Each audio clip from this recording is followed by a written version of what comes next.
Heading through, looking for shirts. Okay, once again, I come to this rack, and let's see if they've got any larges in. Nope, nothing but medium, smalls, and extra smalls. I think I'm gonna have to give up on that quest. So I don't think we can. Hello, Truxer. Good to see you, my friend. This is a late day for me. Usually I'm here by 10 or 11 at the latest, but I had many things to do, and yesterday was a long day for me. I spent over 7 hours live streaming yesterday, most of the time with my friend and my moderator, Main Street Paul.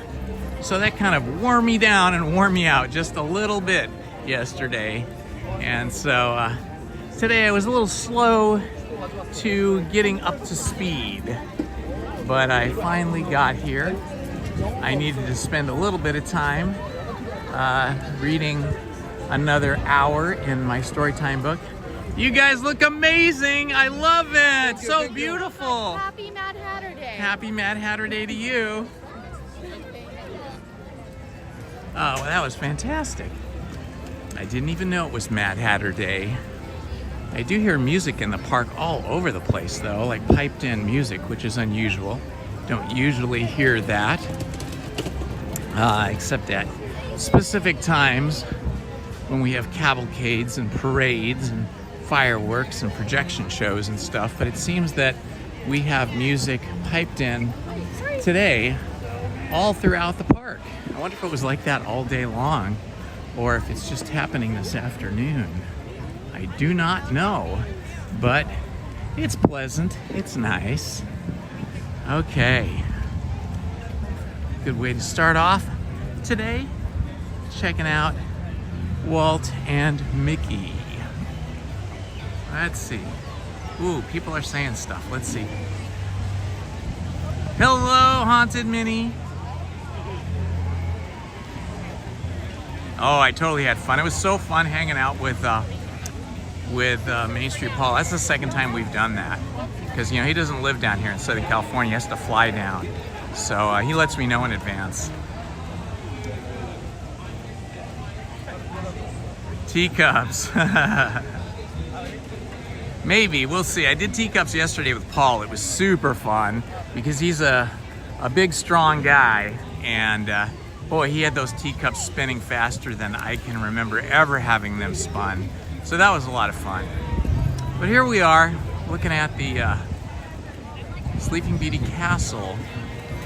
I've been studying up a lot, and reading a lot, researching a lot on the design and construction of Disneyland. And I've learned a few things. One of the things I learned is that Walt Disney wanted one single entrance to the theme park so that he could control the guest experience. And you might think, well, wait a minute, there's 2 tunnel entrances to Disneyland, but not really. There's still only one main gate to get into Disneyland. Yes, there is another gate that you can come into California Adventure through the Pixar Hotel. And yes, you can come in through a gate from the Grand Californian, but that's only into the downtown Disney area. Disneyland has one single gate. Yes, many of them, right? But it's one entrance. They might have, 24 turnstiles, but that is still considered one entry point. You can't enter from other lands like Tomorrowland or from Fantasyland or Galaxy's Edge.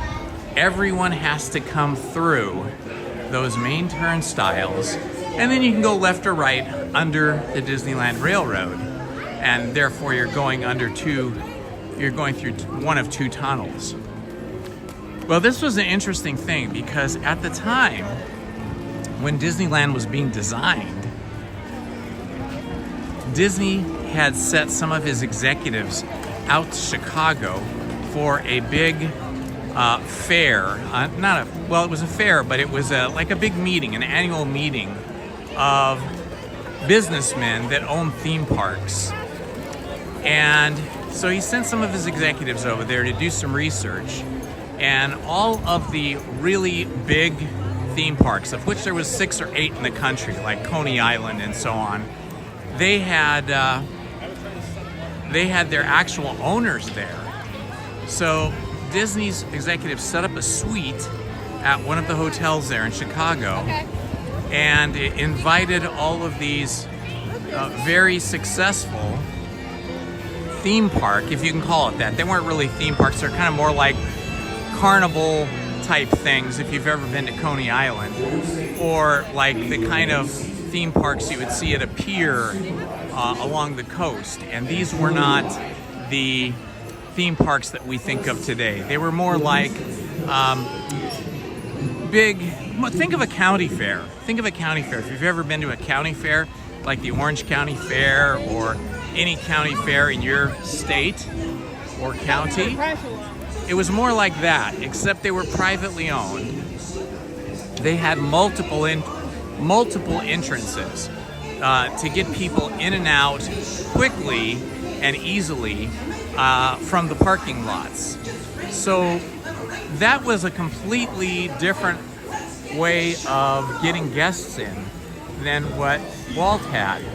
So anyway, Walt's executives invited all these very successful, let's call them carnival type owners, and plied them with good whiskey and bourbon and treats to eat and stuff like that. And then started to tell them about what Disneyland was going to be, what the plan was for Disneyland, and how it would have one entrance, how it would have custom rides that were designed after either movies or designed after famous fairy tales, or, you know, just very custom. Where up to this point, every major theme park or carnival or pier, they all bought their rides from the same suppliers. So everybody had the same rides. They might be painted different, they might be named something different, but they were all the same rides. So Disney's people said, hey, we're gonna have a single entrance and we're gonna have custom rides that will be more story-oriented. And our main street, they described how it would be set in about 1905, and it would have these different shops, and it would not contain what everybody had at carnivals and theme parks in those days, which was having these various types of tents or games of chance where people would lose their money and the carnival owner would get that money. You know, the ring toss and, trying to hit the duck or trying to throw a baseball at a bunch of bottles which were actually made of lead. And all those games were basically rigged at all of those different parks so that you would lose your money and you would have a little bit of fun doing it. But Disney said he wasn't going to have any of those sorts of games. And so when all of this was conveyed, when all of this was told to the owners of these parks, they listened and then they spoke. And they said, you're going to lose your shirt. Your park is going to be a complete failure. First of all, having one entrance is a disaster. You're going to have giant jammed up lines of people. They will only be able to get in one way and out one way, and they'll be, parking will be too far from the entrance. And on top of that, you're not going to make any money if you don't have all of these games of chance. And then, of course, there were these things called barkers. You may have heard of this term, like barking of a dog. They had these people called barkers. Generally, they were men with loud voices, sometimes dressed in a way that would attract attention. Go ahead. And the barkers would stand out in the midway. That is like the middle of the street between rides, between shops, between these games of chance. And they would yell out to people, "Come try your luck, win $1 million," and stuff like that, right? And they had freak shows too. Like, you know, things that may have been real or may have not been real. They could have been makeup. Things like the bearded lady, the shortest man, the tallest man, the biggest cow, all that kind of stuff. And Disney wasn't going to have any of that. And they said, well, how in the world are you going to make money? You know, first of all, custom rides are going to cost you too much. People won't like them because they're expecting thrill rides like we give in our parks, and your rides are going to not be thrill rides if they're going to be story-based. And with no barkers, how are people going to know where to go? So the Disney executives listened to all of this, and then they thought, okay, we got to take this back to Walt.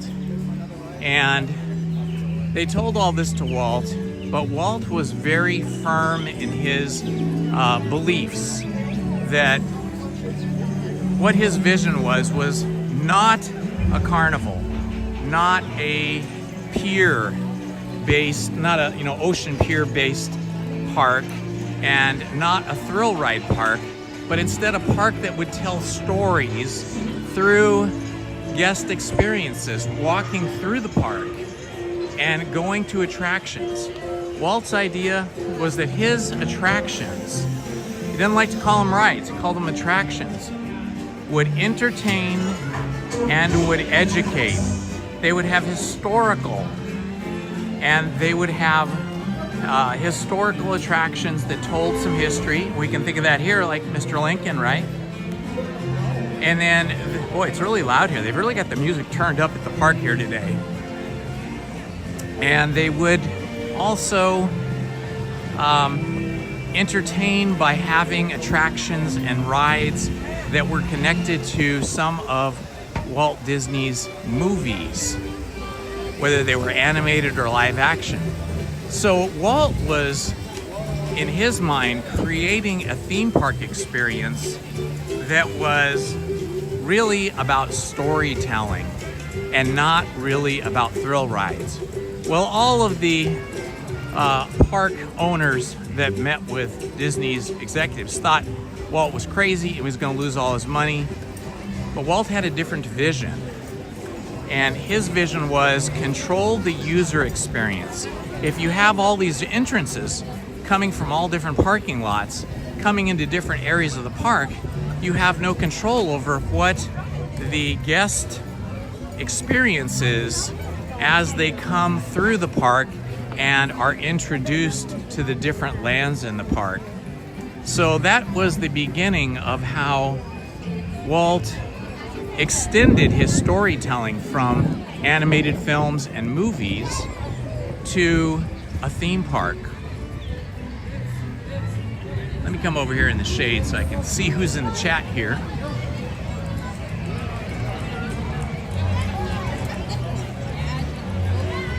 Oh yeah, well, Toontown is awesome. I love it here. There's only really a couple of rides here that that are super fun for me, and that of course is Roger Rabbit's Cartoon Spin and Mickey and Minnie's Runaway Railroad. Less so the Chippendales Gadget Coaster. It's fun, but it's very short and it really more geared towards kids. But in terms of the land, it's beautiful.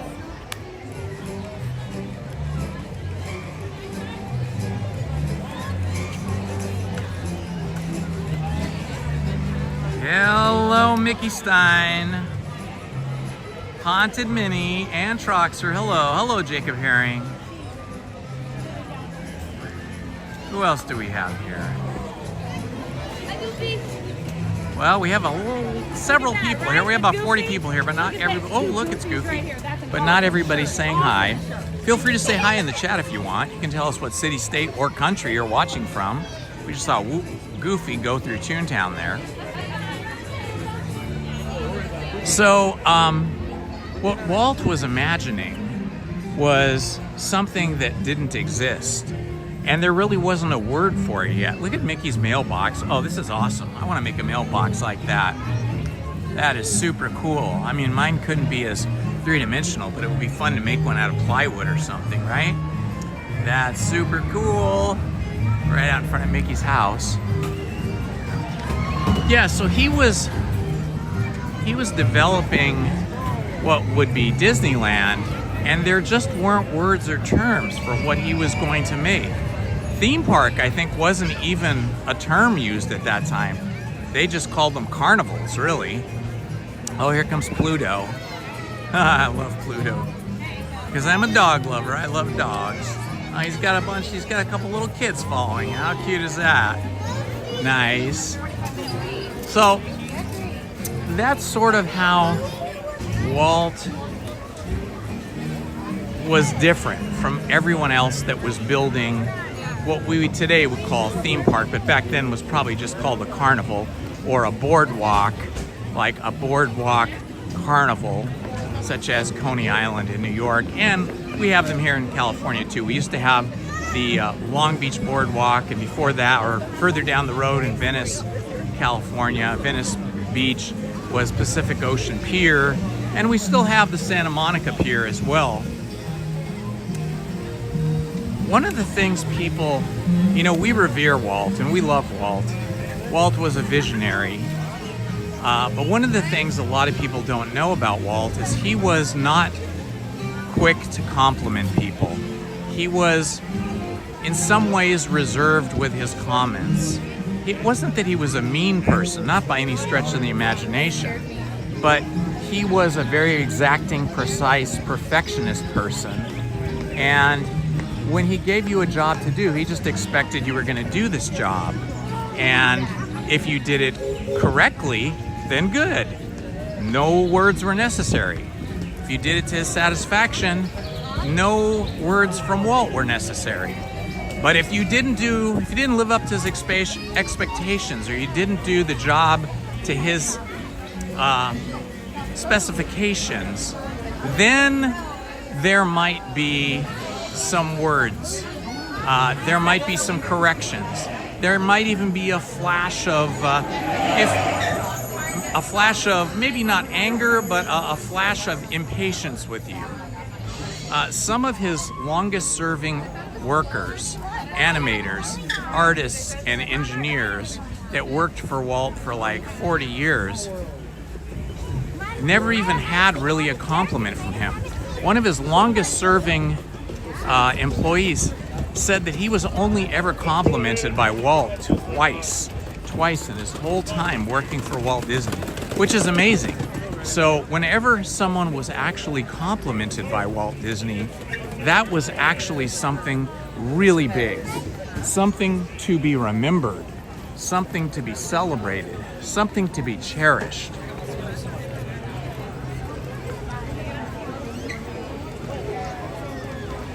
Walt was amazing because he was very, he had a perfectionist mind who could imagine what both children and adults would respond to. But he was not childlike. He was very much about the business at hand. And when he set his mind to work on something, it became the primary focus of everything he did. First, it was the short animations, then it was the feature films, beginning with Sleeping Beauty, and then it was Walt Disney's theme park, Disneyland. Originally, Disney formed a separate company from the Disney studio called WED, Walt Elias Disney Incorporated. And that was because at the time when he was getting ready to do Disneyland, when he was planning it, he was not the sole owner of Disneyland at that time. He had gone public with it. It was a publicly traded stock, and he was on the board of directors, and there were other directors on the board. So he didn't have final say over everything.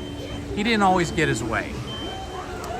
So Roy and some of the others were not fond of associating the Disney Corporation name, the Walt Disney Corporation name, the Disney Studios, with some harebrained theme park idea that that Roy and Lillian and most of the other Disney executives and most of the people that knew about it thought was crazy. So in order to avoid the conflicts with Disney Studios and their board, Walt formed this new corporation called WED, WED.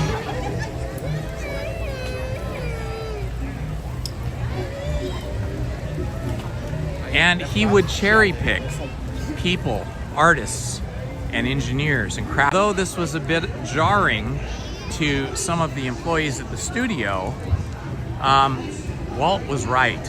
When they finally started working on Disneyland, they did love it. They did love working on this new thing, this thing that didn't exist except in the mind of Walt Disney, and later on paper, because Herb Ryman and Walt Disney had taken a weekend and worked for basically 48 hours on drawing out the original layout of Disneyland.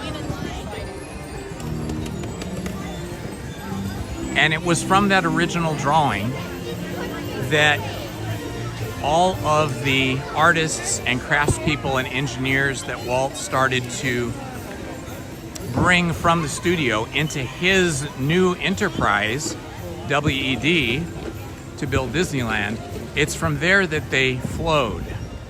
Now, today we all hear the word Imagineer, and we all know what that means. We know who the Imagineers are, and we know what they do. We know what they did for Disneyland. But the Imagineers did not exist at the time of the inception of Disneyland. During the Walt Disney Studios movies, there were no such things as Imagineers. In fact, Imagineer, the word Imagineer, coined the phrase because he said, hey, what we do here at Alcoa is takes both imagination and engineering. And so from the words imagination and engineering came the word Imagineering. And it wasn't yet Imagineer, it was Imagineering. We do Imagineering. Some of those employees from the Alcoa company eventually found their way to another company, an engineering company. I'm trying to think of the name of it right now. What was the name of that company? Union Carbide. And they were working at Union Carbide. And at Union Carbide is where some of those employees that had been at Alcoa started to use the term Imagineering and started calling themselves Imagineers. Well, Walt ended up, just by chance, he ended up hiring some of those employees from Union Carbide. And around the workplace, once they came to Disney, they started casually using the word Imagineering and Imagineers, and Walt took a liking to that. He took a liking to the word, and he understood that they were right, that was a unique word, imagination and engineering, and that's what he was doing. So Walt ended up copywriting and trademarking the term Imagineer and Imagineering so that it became synonymous with Walt Disney employees that worked in that capacity.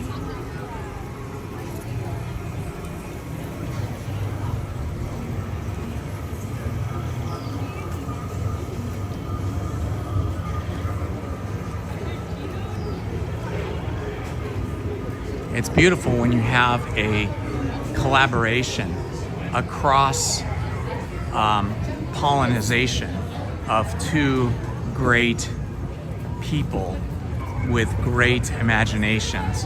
And here we are at Galaxy's Edge, where we have the imagination of George Lucas represented here and recreated by Disney's Imagineers in a way that works in this theme park as another land.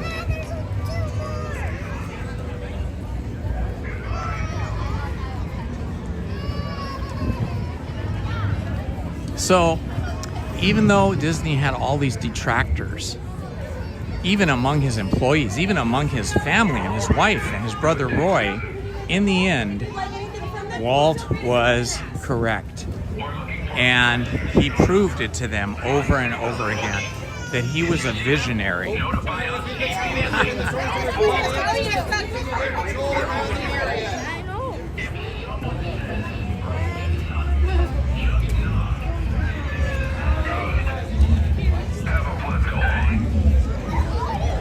Got our stormtroopers over here.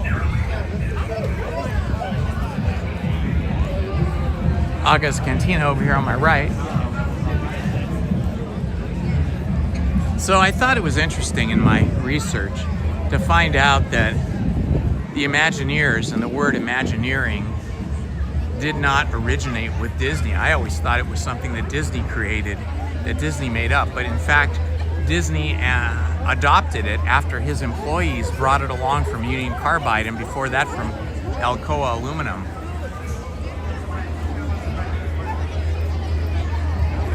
Hello, Matthew Kent.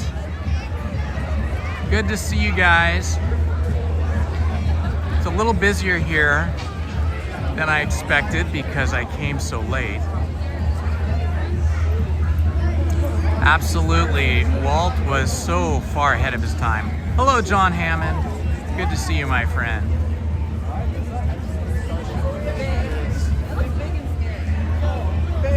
The things that really made Walt's early films so popular, in my opinion, was the combination of the animation, the characters who had personalities. I mean, think about it. Mickey's personality, if we talk about Mickey today, because it was a little different. When Mickey first came on the scene as a silent character, he was a lot more about mischief. Mickey was a lot more about mischief and practical jokes and wasn't always a nice character. But in order to make Mickey have all love and all good and all kindness in his character and still create some kind of tension, they needed to have those less than good qualities show up somewhere else with something else. And that's where the invention of Donald Duck comes in. Donald Duck possesses all of the mischief and all of the salty behavior that Mickey's character gave up when he was transformed into a lovable and sweet and kind character. And so we have the duality between Mickey and Donald. Each has sort of half of a human personality. Because let's face it, all of us, we probably all want to be kind and good. But like anyone, we can get cranky, we can get hangry, we can get angry, and we can sometimes act spoiled or unhappy, and our actions and our words can sometimes be less than admirable. So we have in us as humans the potential for good and the potential for bad, the potential for kindness and the potential for being greedy. And so we have a split between those two factors in human personalities and human in humankind. And Donald represents the grouchy, get off my lawn kind of character who can be grumpy. He can be happy too, he can have fun, but he can be a mischievous character. Mickey is much more the sweet, kind, loving character that we know today. But it wasn't always that way.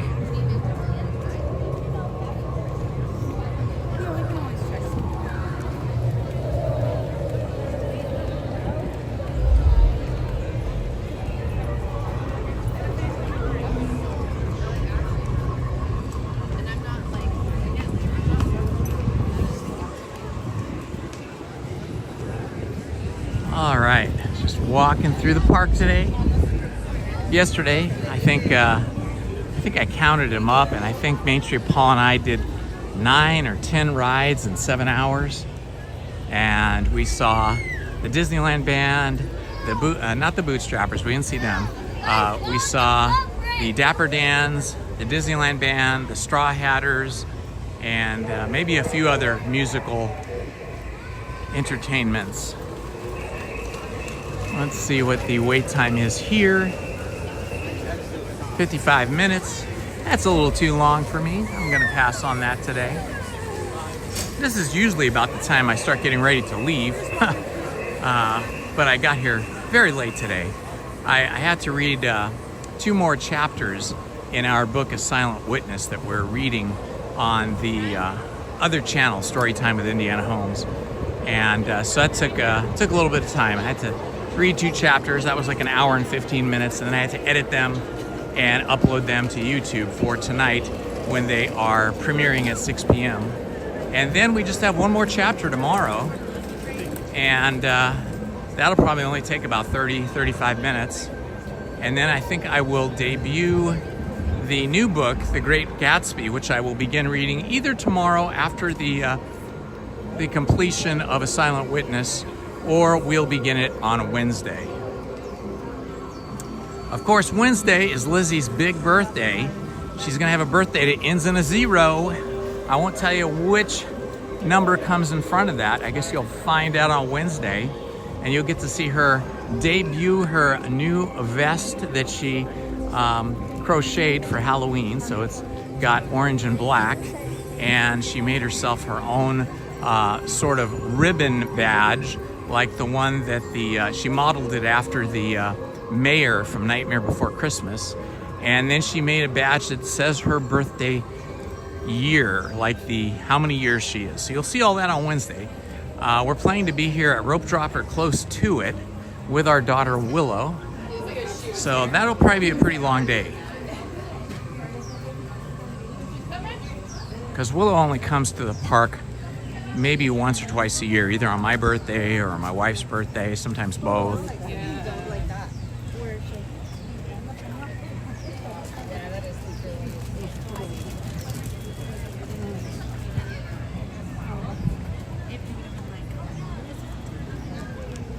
Let's see if I can read the chat over here now that we're in the shade.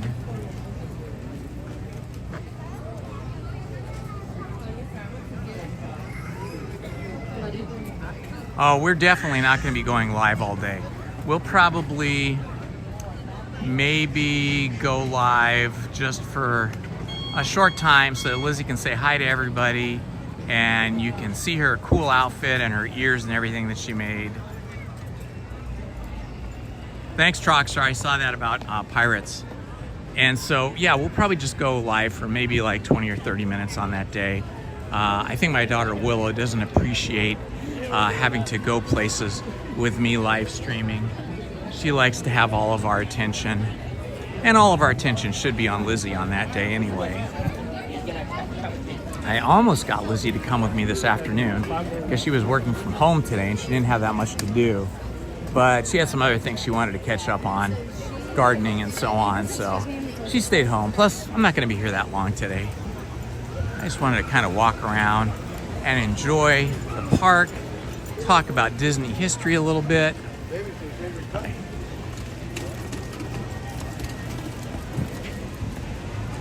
Let's see what Tiana's Bayou adventure is looking like here. Oh wow, 80 minutes. Wow, 80 minutes. I think this is because all the Magic Keys were blocked out this last weekend and also next weekend, unless you had the top level key, the Inspire key.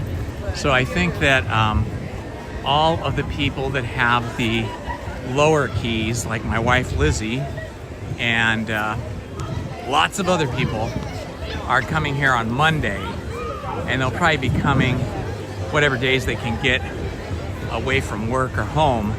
Hi, how's it going? Hi, how are you guys? Fantastic. Where are you guys from? Seattle, Washington. Oh, Seattle, Washington. I was just hanging out with a friend of mine from Seattle yesterday. Is that right? Yeah, we were here together. Nice. The weather's Thank a you for little your nicer. service, sir. I appreciate that. And I appreciate what you did for us. How long are you guys here for? Until Saturday. Saturday. Okay, very good. I'm live streaming. I hope you're okay with that. Okay. Say hi to everybody. Hi, everybody. We're having a great Well, you guys time. have a wonderful time. Thank You you, look sir. wonderful in all your orange and black.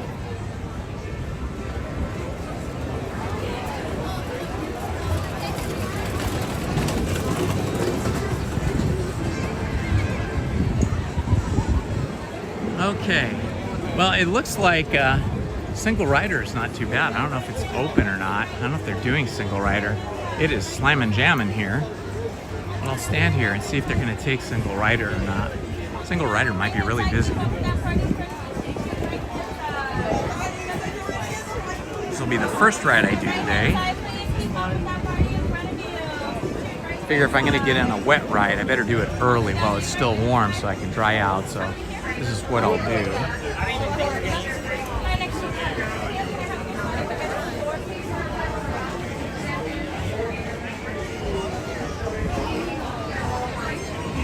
It's really hard for me to read the chat right now. Oh, here we go.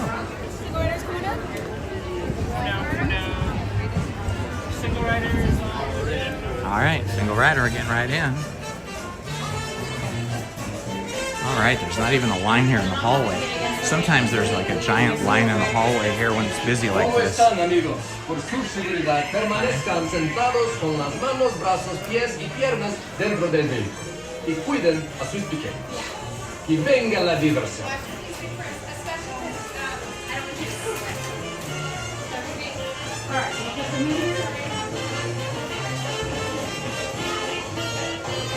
Hello, a classy Ella. Welcome, my friend.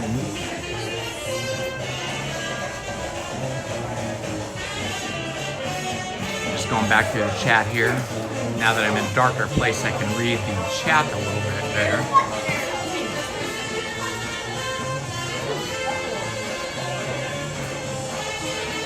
Oh, that's terrible.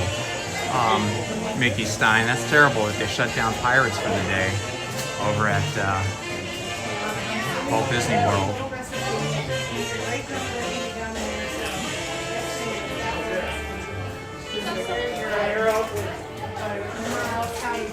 Hey y'all, Lewis here. For your safety, please keep your hands, arms, feet, legs, and tails inside the vehicle. Remain seated and supervise any little music scouts joining the service. Let the good time roll. going? Wait, why are you going in, dude? You gotta go to the end. Keep going. Which way? That way? No, keep going up and go left. ¿Cómo están, amigos? Por su seguridad, permanezcan sentados con las manos, brazos, pies y piernas dentro del vehículo. Y cuiden a sus pequeños. Y venga la These are diversión. all the awards that Tiana won for her cooking.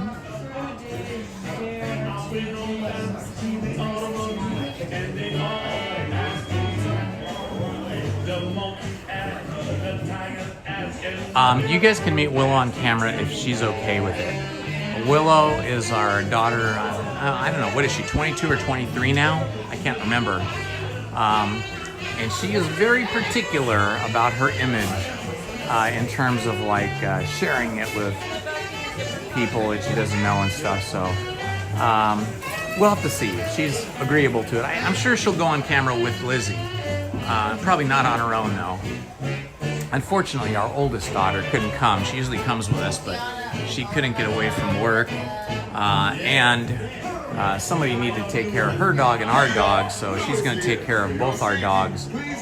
She's going to get off work about 2 hours early to walk and feed our dog. And then, or I think she's going to go to her house first, take care of her dog, then she's going to come back to our house. And then later, in the late afternoon, early evening, we will meet up at our house, and our older daughter Shelby will have made a cake for Lizzie, I ¿Cómo think. están, amigos? Por su seguridad, permanezcan sentados con las manos, brazos, pies y piernas dentro del vehículo. Y cuiden a sus pequeños. Y venga la diversión.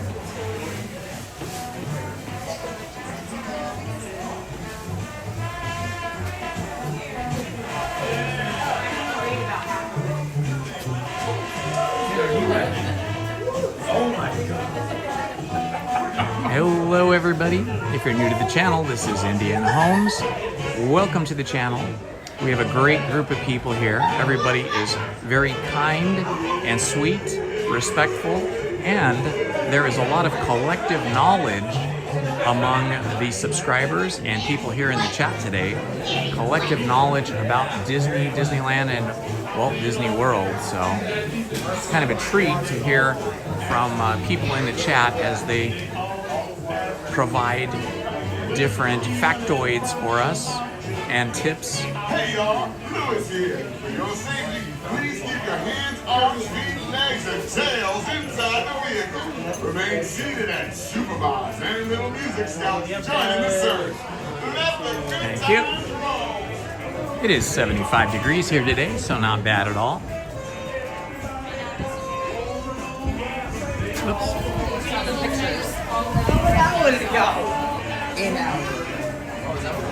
All right, so there's a little bit of a line for single rider, but it's not too bad. We've got 1, 2, 3, 4, 5, 6, 7, 8, 9, 10, 11, 12, 13, 14, 16 people ahead of us. 16 people ahead of me. This is a good place to wait for a ride. Standby is 80 minutes for everybody else. It'll probably only take us about 15 minutes to get through this ride standby line today.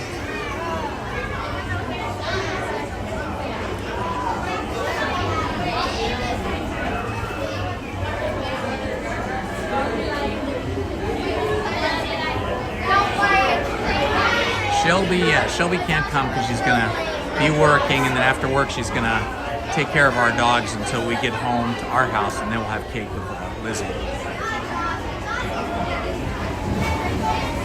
Haha!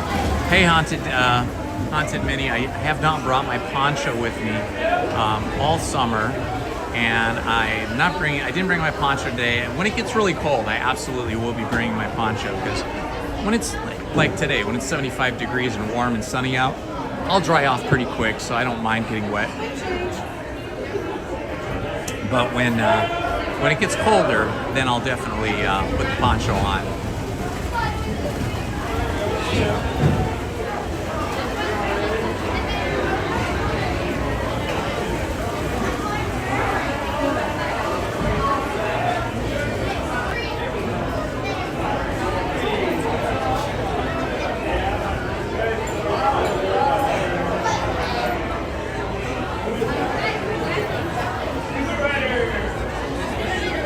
With regards to rides shutting down, rides shut down all the time, and it's usually due to some mechanical issue with the ride operation. And it doesn't usually have to do with anything more than that, except in very rare instances. So, if Pirates did shut down at Walt Disney World, it's more than likely it was just some kind of a mechanical issue, but who knows? Things happen. People do dumb things, and then that leads to ruining it for everybody. So let's hope it was just a mechanical thing.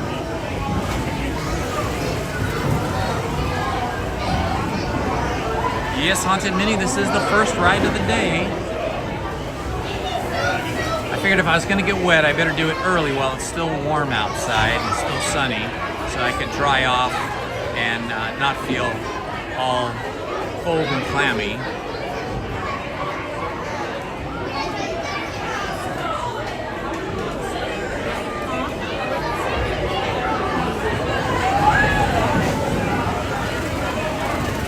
What's the weather temperature where you guys are? Why don't you post it down in the chat?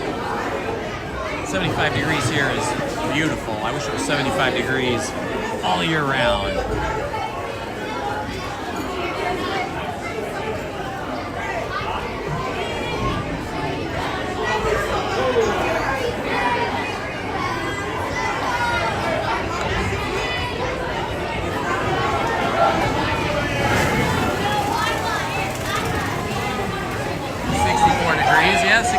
a good temperature too.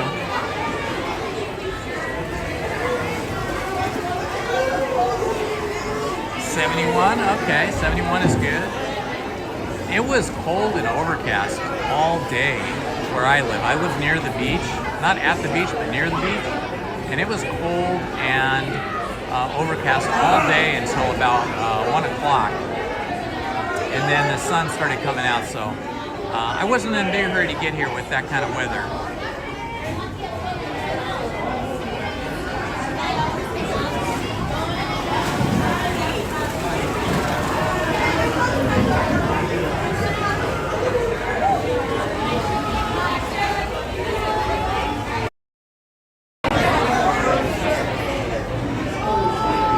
Sorry about that. I don't know if your screen went blank or not, but my daughter Willow sent me a text and I had to answer her text, so I had to swipe away from the streaming app and go to the text app for a moment.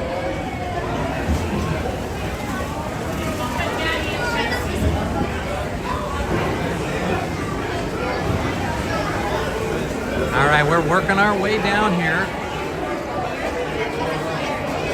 I don't know if any of you were watching Main Street Paul's live stream last night. When I left Main Street Paul, I think I left him about 5:30 or so, 5:45, and he continued on streaming.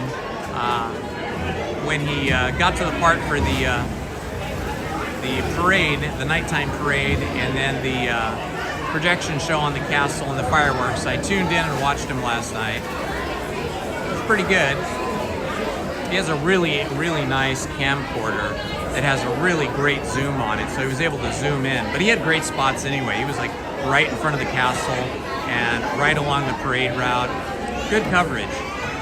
If you're not familiar with Main Street Paul's channel, you might want to check his channel out. His main channel is plane spotting. It's a plane spotting channel. In fact, he's probably doing that right now, or he'll be doing it this evening when he gets back home. But he comes down, because he lives out of state, he comes down 2 or 3 or 4, sometimes more times per year for Disneyland. So he does live stream when he's here.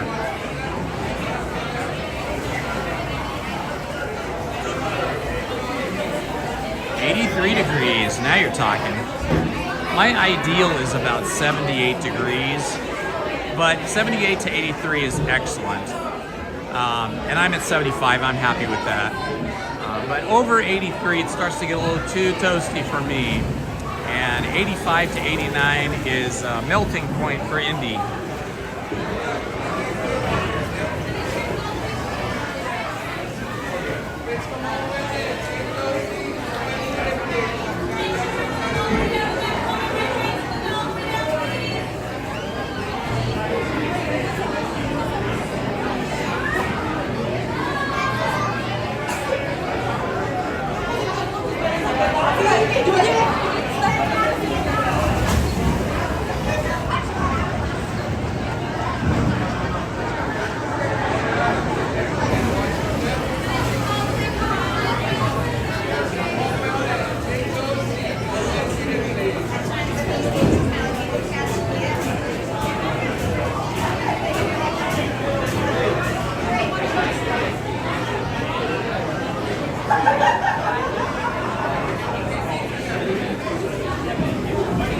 Excited people here, very excited to get on camera.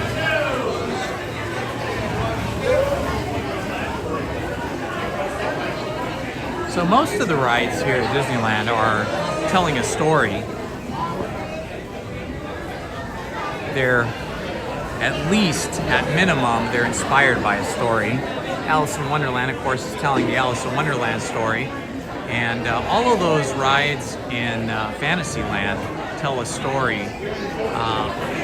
I think that Tiana's Bayou Adventure is really good at telling the story, or at least showing the inspiration and the music from the story, The Princess and the Frog.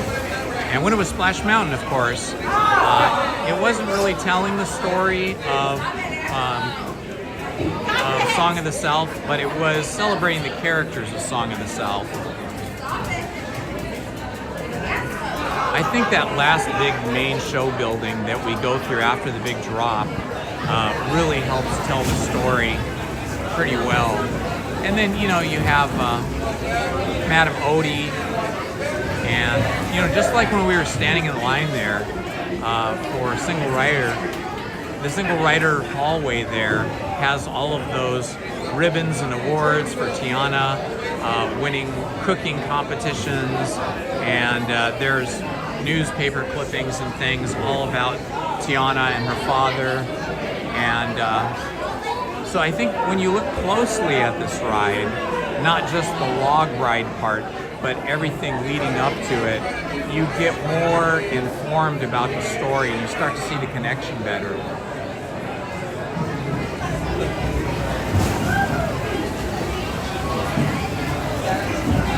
Yes, he did, Matthew.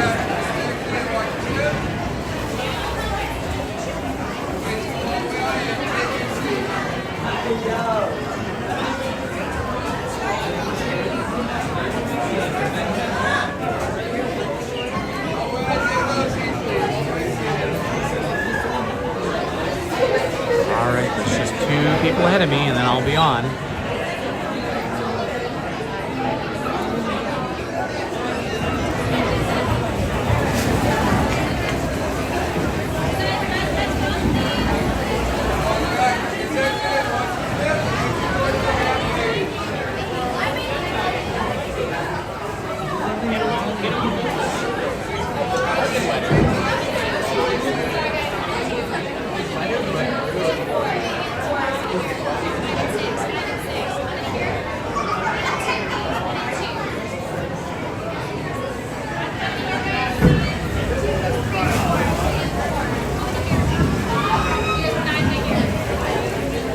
Well, if you work here like this young lady, you have to keep track of like how many people are going into each boat. There's 2 boats loaded at a time, and they're calling out how many people, like trying to load the boats up with 1 family at a time. So they'll try to find 4 or 5 or 6 groups of 4 or 5 or 6. And then if they filled up only 4, then they got to look for groups of 2. And if you can't find that, then eventually they get to us, the single riders.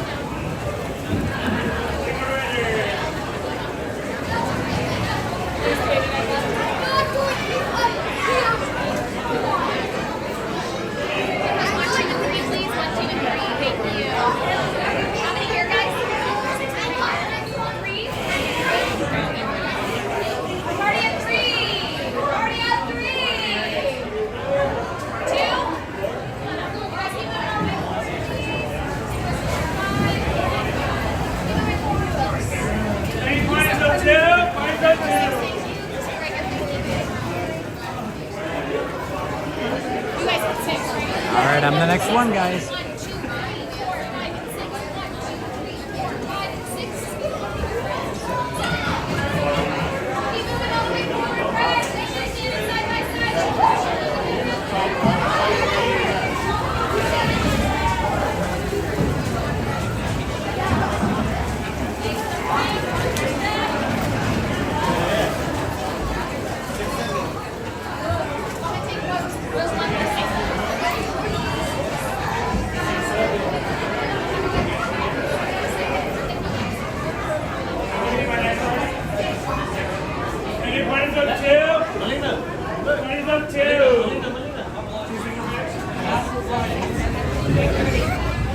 All right, here we go. Row 5? Can I be in 6? Sure. Okay.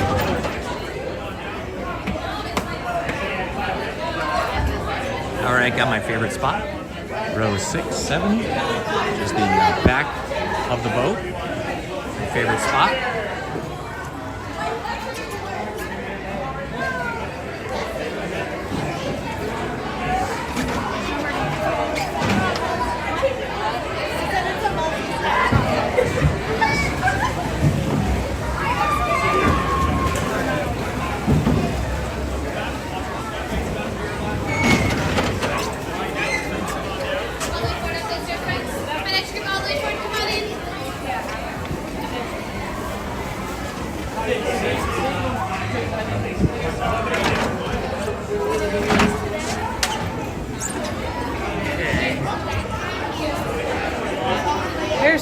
You can hold on right there if you want to.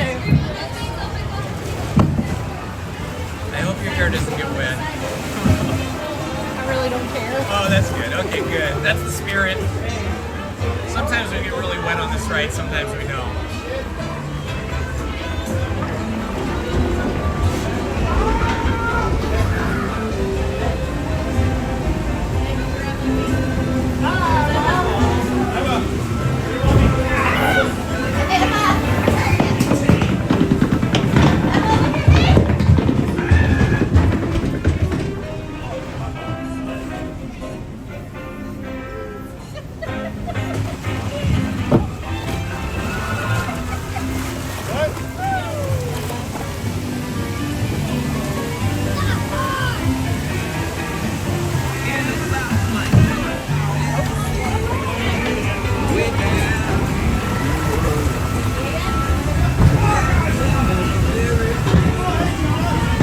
Look at all these beautiful faces.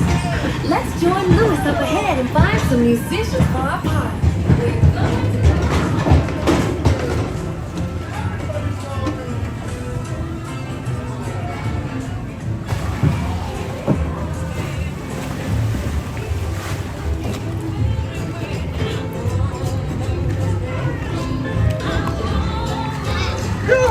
Any bands down here?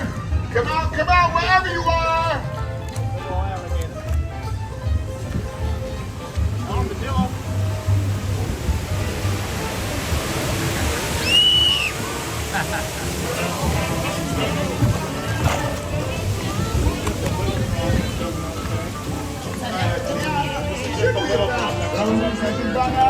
Don't you worry, Louis. We're gonna find just what we need in the bayou.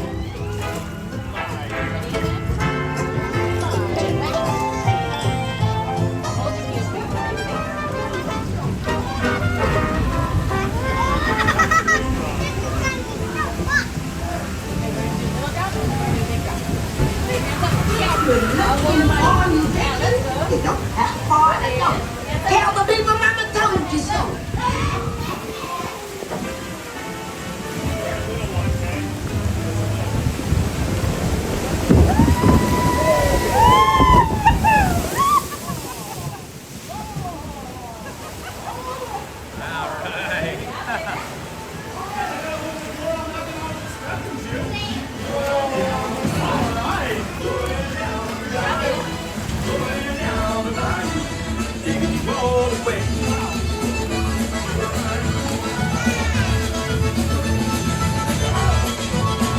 Tiana was right. There are musicians out here.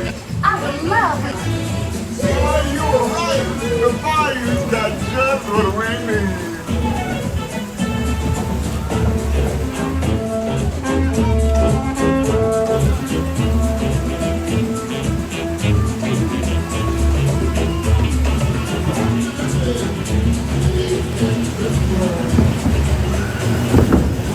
They sure can relate, but we've got to keep searching high and low. How long can I go?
to your big, old, beautiful self.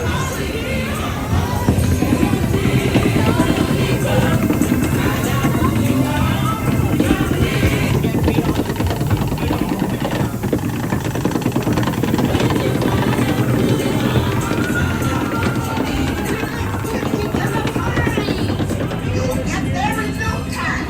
Guaranteed. Hang on, y'all. It's gonna be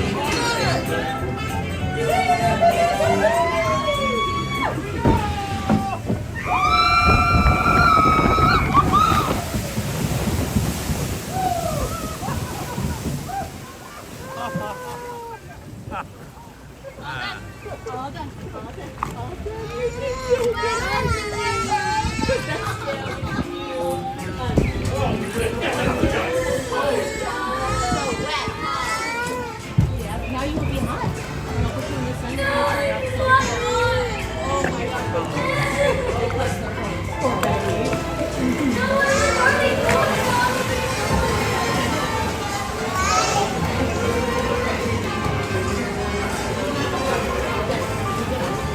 Or maybe got scared.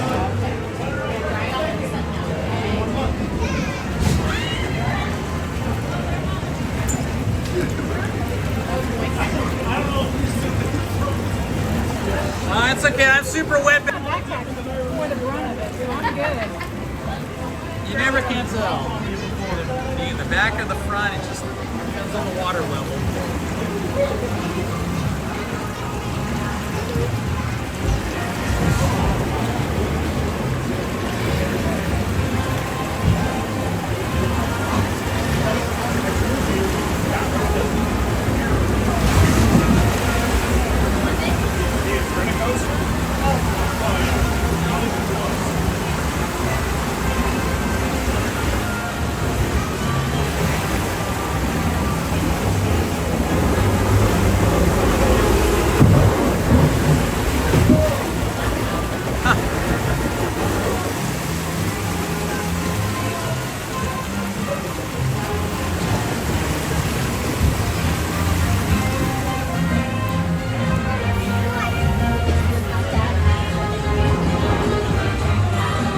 Well, I got pretty wet on that.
Remember, this party wouldn't be what it is without you.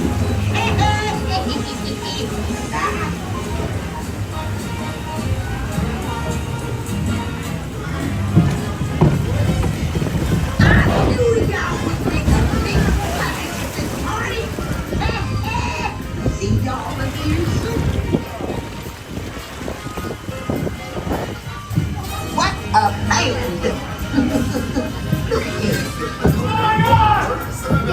Then grab your belongings and exit to your left.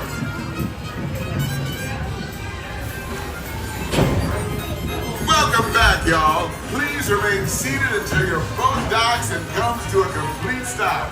Then gather up your belongings and exit to your left. Remember when we had the in-show exit? What's that, Nick? Remember when we had the in-show exit? On this ride?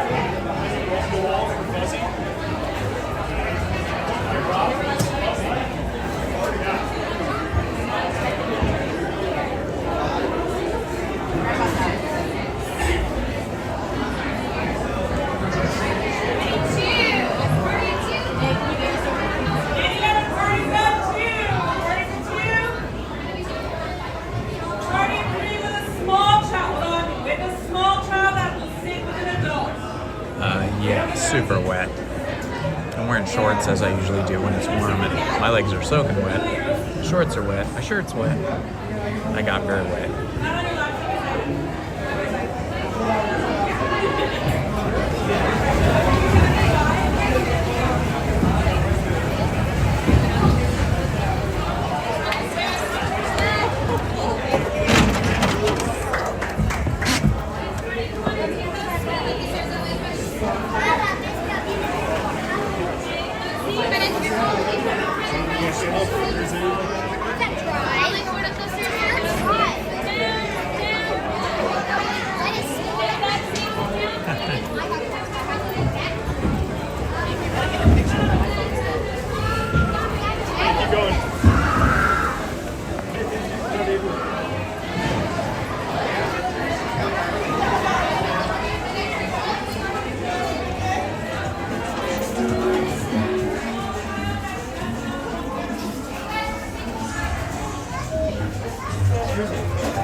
All right, that was super fun.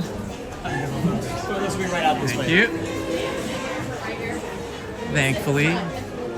Thankfully, single rider was amazing. Excuse me. You're Aiden, wanna go next to Sissy?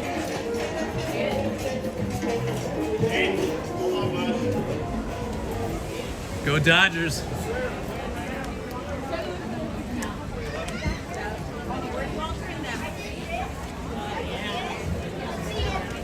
My freaking sweater's so. Well, need a pen.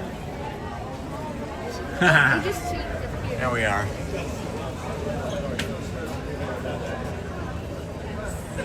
You can kind of see me back there. I guess you can't see me. That woman in front of me prevents you from seeing me. I was hidden there. I could only see a piece of my jacket. All right. Wow, look at the size of this line. This is where the standby line goes in and then comes back out, and it makes all these switchbacks here after coming down the hill, where there's a bunch of switchbacks as well. Thank goodness for single rider. Oh, there goes the train.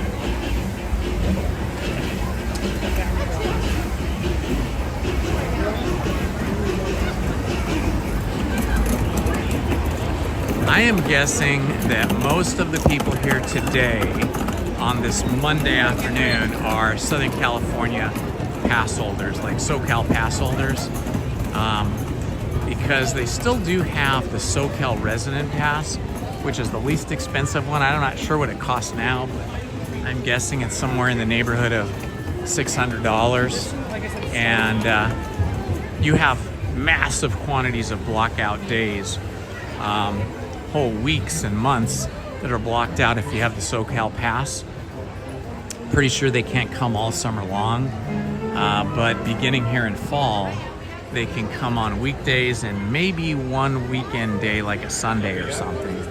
So I am guessing that in as much as all passes were blocked out for last weekend and the upcoming weekend, I'm guessing that a lot of the SoCal pass holders are coming on the weekdays here to try to get their dose of Disney. We're gonna do the Winnie the Pooh ride here because the line is quite short and I love Winnie the Pooh.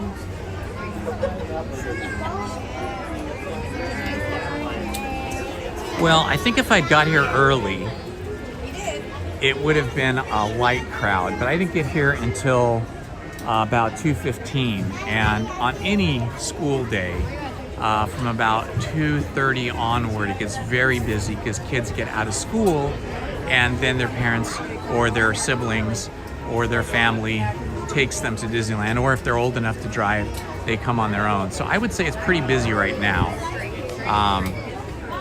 and it's probably just going to get busier every 30 minutes that goes by. If you're going to come during a weekday, I recommend that you come anytime from rope drop to about 11 o'clock, and then you should have really good experience with very short lines, short standby lines, anytime up until about 2 o'clock. Then it starts to get really busy.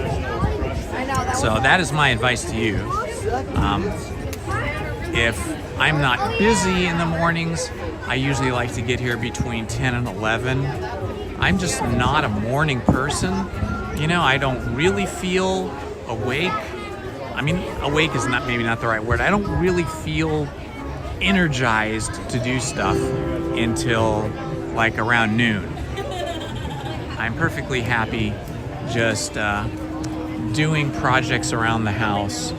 I like to read a lot, okay? I like to read a lot of news and a lot of magazines, so I spend about 2 to 3 hours every morning reading a variety of news, entertainment, education. I spend a lot of time on YouTube. I like the tech YouTubers because I'm kind of a techie guy myself.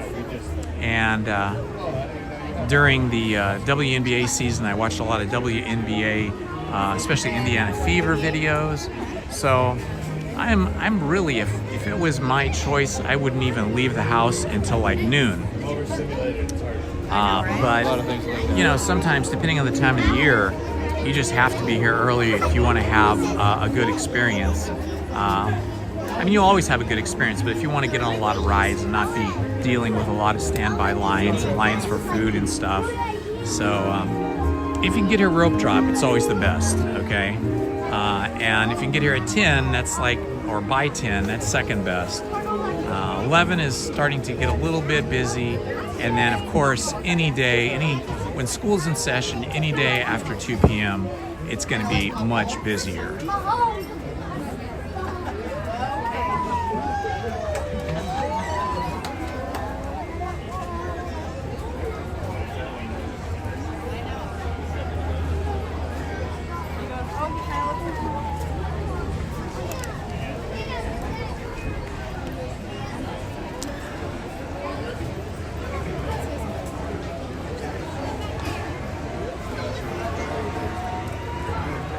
The good thing about this time of the afternoon, or any day, like by 12 noon at least, if you go on Tiana's Bayou Adventure and you know you're going to get wet, and you probably will get wet, sometimes more wet than less, if you can come right over here to Winnie the Pooh ride, then you're standing in the sun for the 10 or 15 minutes that you got to stand in the sun, and then by the time you get into the Winnie the Pooh ride, you're mostly dry. I can feel I'm already drying out here. One of the key things that I learned a long time ago is the kind of clothes that I wear to Disneyland are not the kind of clothes I'd necessarily wear to out with friends or to restaurants or just out and about. Like when I'm here at Disneyland, I always wear these kind of cargo pants. See, there's my wallet in there. And these things are made of like some type of a synthetic fabric, and the synthetic fabric is not cotton. It's like, I don't know, nylon or polyester. I don't know what this stuff is, but when it gets wet, it dries out really quick, and it has zipper pockets. See that? So all my stuff, like my wallet, my keys, whatever it is I have in my pockets, I've got 4 zipper pockets in these pants, and then actually one on the back, I think, too. So 5 zipper pockets. So that makes it easier. I used to carry a big backpack, and I would put all my stuff in the backpack, and of course then that takes longer to get through security. And then you've got a big backpack, you got to take off your back every time you get on a ride, and you got to find room for it. So now I just use this really small sling. I don't know if you can see it, but I just use a little sling that just goes over one shoulder, and it's quite small. It's kind of like the shape of a kidney, but probably many times larger than a kidney, but much smaller than a backpack. And I don't even take it off when I get on a ride. I just swing it back to my tummy. So those are some key things about coming to Disneyland. If you can avoid wearing clothes that soak up water and don't release them quickly, like cotton pants or cotton shirts or something like that. I am wearing a cotton printed t-shirt like I usually do. It has Mickey on the front, but I have like a jacket. I'll show you. You guys have seen this before. Looks like that. So it's one of these, I think they call them like tactical jackets. It has a bunch of zip-up pockets. It has sleeves that you can roll up, and then there's actually a buttonhole and piece of cloth that keeps the sleeves from rolling down, and it repels water. And so, like, if I have this on, like I was just on Tiana's Bayou Adventure, the water hits the jacket, but it mostly doesn't soak all the way through. It just kind of repels it. And it's cool too. It doesn't, you don't feel hot in the jacket because it's not like a jacket to keep you warm. So those are a few tips. I've also gone from wearing tennis shoes. I've gone from wearing like walking shoes. Like a lot of people wear the Hoka shoes, or like the Skechers, that's what I like, and they have a big, soft, thick, wedgy kind of sole to them. I've switched to these leather shoes that have a flat sole.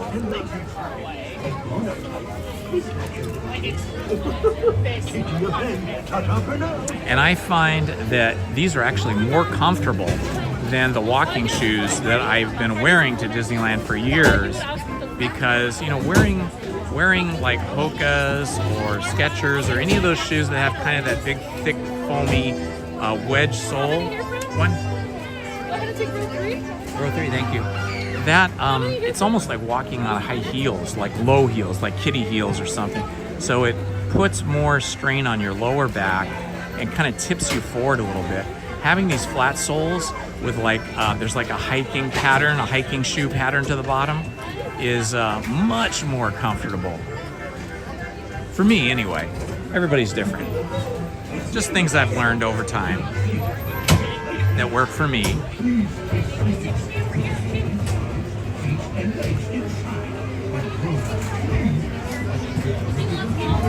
Yeah, Hokas are really good.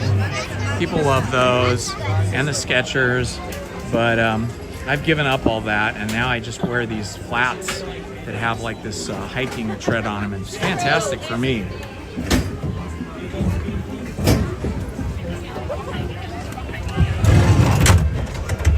It's so scary.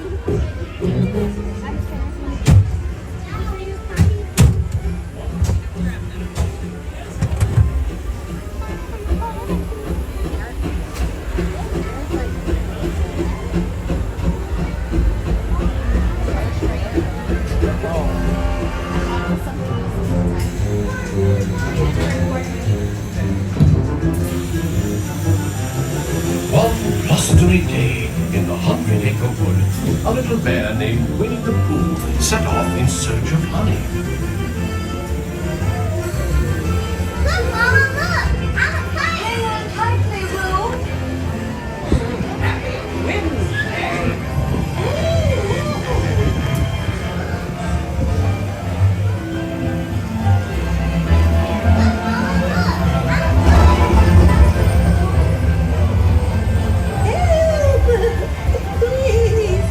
Will save your piglet! And now this. Whee! This is fun! Goodness gracious.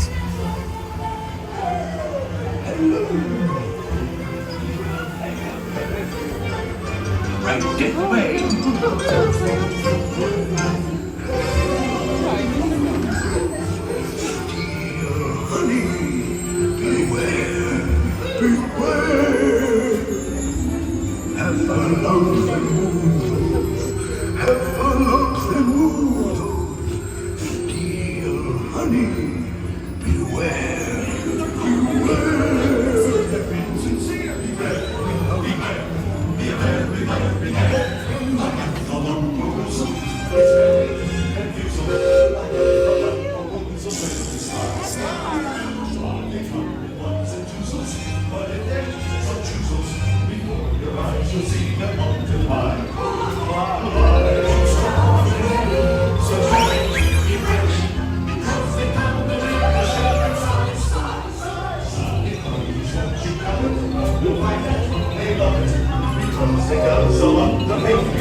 Oh boy, it's your birthday. It's time for your party, Pooh. Happy birthday. Hooray. Happy birthday. Happy birthday, Pooh. I do hope you like my gift, Pooh Bear. I've never seen so many presents. Hope you like my present. Well, that was fun. I'm sure you'll find my present.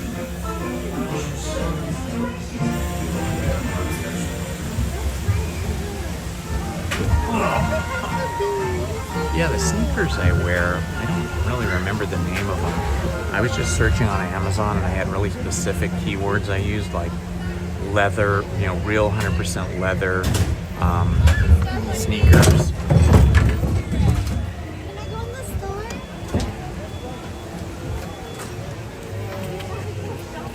Yeah, I just looked at the bottom of these sneakers. They don't have a name. The name is inside, so I'd have to take my foot out of my shoe to tell you the name, but I had ordered 2 different times leather sneakers from Amazon. They weren't brand names. You know, the brand name ones are ridiculously expensive. It's like $200 for a pair of leather sneakers. And, you know, I'm not rich, okay? So I spend my money wisely. So the great thing about Amazon is you can order some, try it on.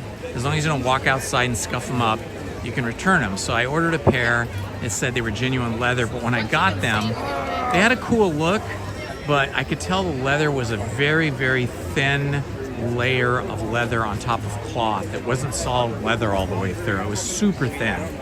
They do this with furniture sometimes so they can advertise it's 100% leather, but then it's just the thinnest of veneers of leather on top of cloth. And so I sent those back. Then I got another pair and they were just uncomfortable. So then I got this pair and I just can't remember the name of them, like Jardine or something like that. And these are so comfortable. I think I'm gonna buy another pair before they sell out of my size. I think they were about $70, maybe $79, something like that. Maybe, I think it was 70, like $69.99. And they're spectacular, really great.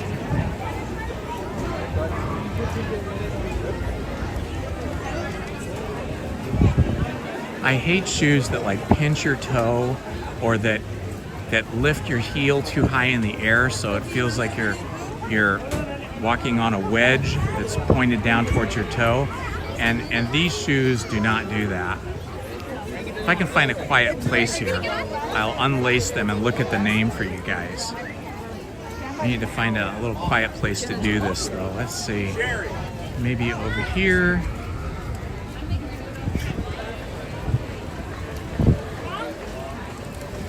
See if I can do it here.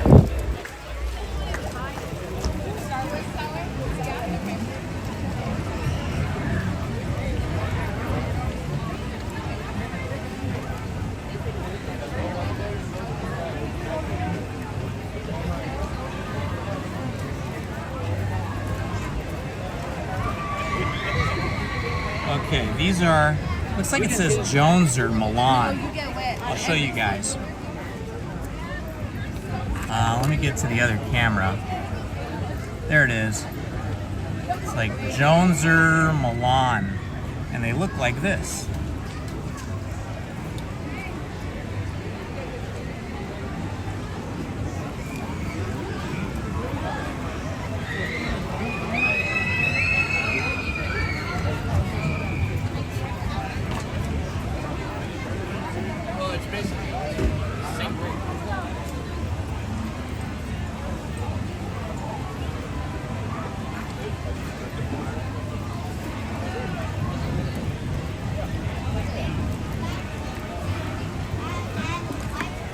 So there you go.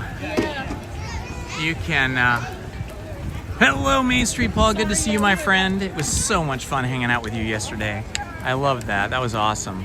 And I watched you last night on the live stream. I commented a couple times on your live stream.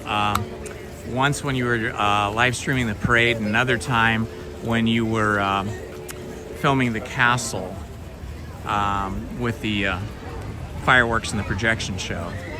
But anyway, yeah, if you just, for those of you that were asking about the shoes, if you just search Amazon, you'll find them. Well, it says Milan, but that doesn't mean it's Milan, Italy. I'm sure these were made in China, just like 99% of all shoes in the world are made in China now. If they were actually from Milan, Italy, they'd be like handmade, and they would be somewhere in the neighborhood of $500 to $800 for a pair, because Italian shoes are super expensive, handcrafted. But these are really comfy. I mean, I've walked like 6 miles in these with no problem. Feet don't get tired. And I think part of it is that instead of having that really cushy, soft kind of feel that you get with like the Hokas and the Skechers and all the other brands that have the kind of foam thick wedge on them, these don't have that. They're a thinner, harder surface, and then on the bottom they have the like rubber hiking sole. So I don't know how, maybe it's just my feet, but they don't even have really good arch support, but that's never been an issue for me. I don't need the arch support. I think like for my wife, Lizzie, she always feels like she needs arch support. She always has trouble with shoes, and I think she just needs to get like, you know, arch support insoles on shoes. She could never wear these. These would be terrible for her, or she would just have to get, you know, some like Dr. Scholl's insoles or something with arch support. But if your feet are pretty, pretty durable and you don't have any foot problems, and you want to try something different, these work good for me. And they don't seem to wear down as quickly as those other sports shoes do that have the really soft sole. What I find is that after I wear those soft-soled shoes that have that sort of foam wedge that's really comfy, it feels like super, like you're walking in the clouds when you first get them, and then it sort of molds to your foot, and all that's good. But I find that the tread wears out on those very quickly, and that's not really a problem until it starts getting moist on the ground from either fog or rain or something, and then you don't have traction. It's really easy to slip and fall and hurt yourself. So I kind of like to have this kind of harder rubber hiking type sole. I think it works better for me. Anyway, enough about the shoes. Just trying to give you some tips on clothing. And of course, I always wear a hat because starting at about age 30, I started developing a bald spot at the top of my head, right at the crown. And the hair right there is very thin or non-existent, very fine, like baby hair, or, you know, like if you just looked at me from a distance, you'd see a big bald spot there. And that sunburns really easily. And so I always wear a hat. And I like this hat that I wear anyway. You know me, I kind of always wear the same thing. When it gets to be winter, I'll be wearing something different. I'll be wearing different clothes and warmer clothes. Lizzie and I have a whole bunch of, well, I don't know how many she has. I probably have 6, and maybe she has 2 or 3. We have those wool Letterman's jackets.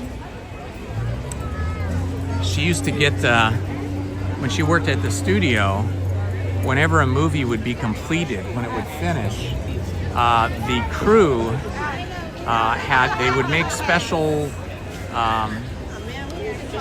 one-of-a-kind, well, I don't know if one-of-a-kind is the right way to say it, but specially designed Letterman's jackets, like you see in high school, right? Like the athletes wear, made of wool with real heavy-duty leather and heavy-duty wool, and lined with satin, and depending on the time of the year, they'd either be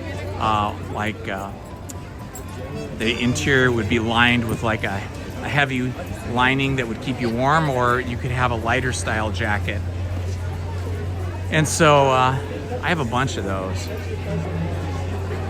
So in the winter we wear those. We have some matching Mickey jackets that we bought probably 35 years ago. And these were not at the studio. This is when they used to sell really nice, heavy duty, expensive merchandise here at Disneyland. So we got these matching 1928 Mickey, was celebrating Mickey's birthday, I think at that time. I don't remember what year it was, but they're in perfect condition. You'll see us wear them. They're red wool with black leather sleeves, and they've got huge Mickey like tufted embroidery on them and stuff. And then I've got another one from Ink and Paint that I also bought here at Disneyland. That's just like that one, but it's got green wool and then brown leather sleeves. And then we have several from movies that Lizzie worked on, where it would say her name on it, and so hers would say her name, and then it would say I don't remember if it said, I think it said Disney Feature Animation under her name. But you were allowed to order one for your significant other or spouse. So I ordered usually one of those as well with my name, and I can't remember all the different movies we have, but anyway, we have a bunch of those jackets, so we wear those when it gets colder.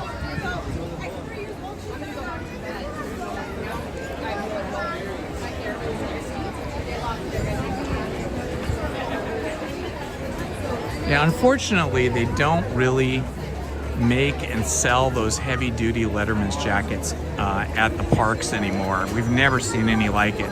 Every time we wear the red Mickey ones, people come up to us and go, "Where did you buy that?" I've even had people come up to me and like offer me $1,000 to buy it right off my back, but we'll never sell them because they're keepsakes, you know. And we have a matching set. She has one and I have one. And I imagine the ones from the movies are worth even more because they have the movie characters on it, the movie name, and all that stuff.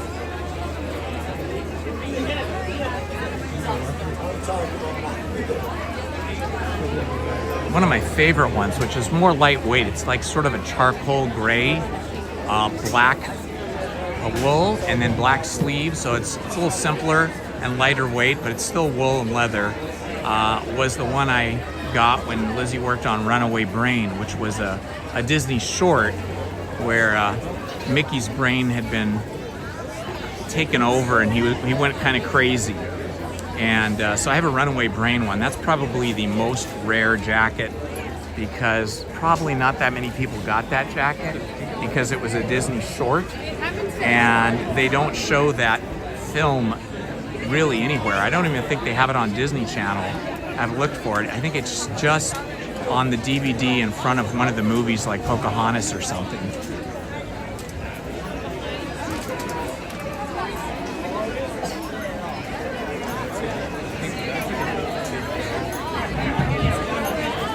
Yeah, a Classiella.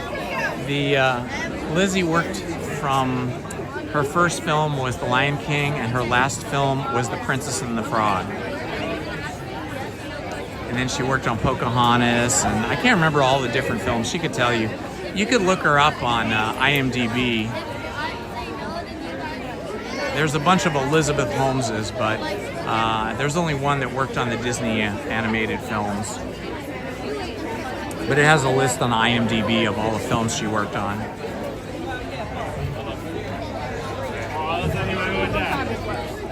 Come here. Time out.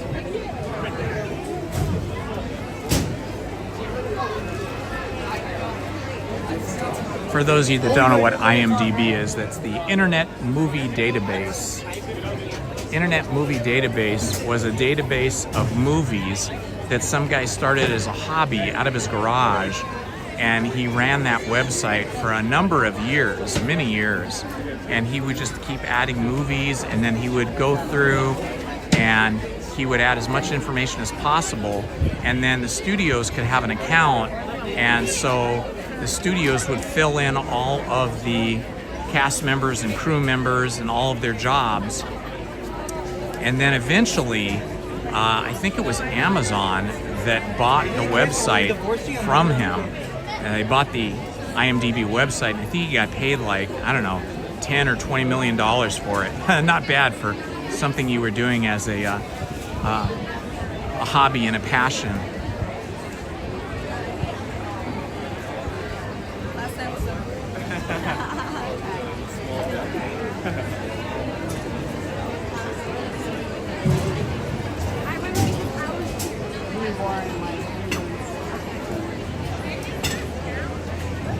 All right, from one water ride to another. Of course, on this water ride, we don't get very wet. I'm all dried off already. By the time I got on Winnie the Pooh, I was basically already dry.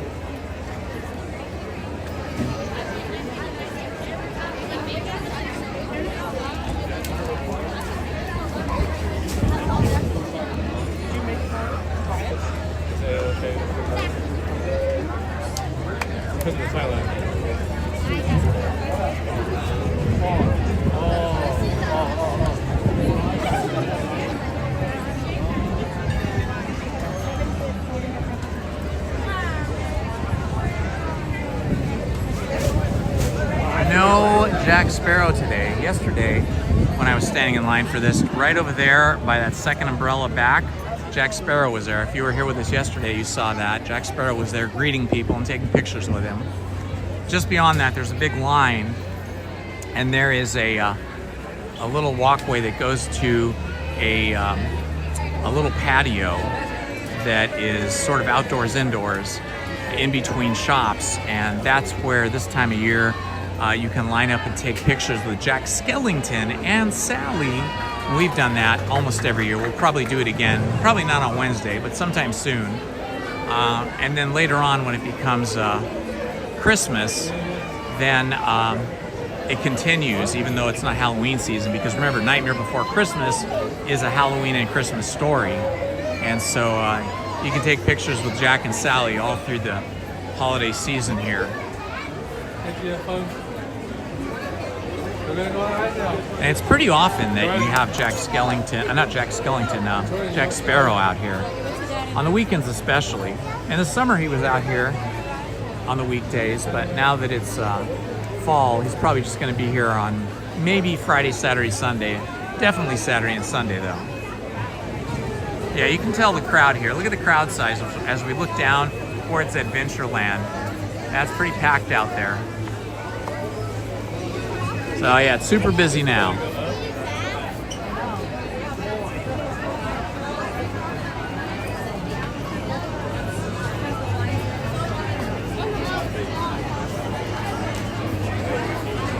All right, I think it's about time for me to plug my camera into my battery. I don't know if we'll make it all the way through the ride without being without charging.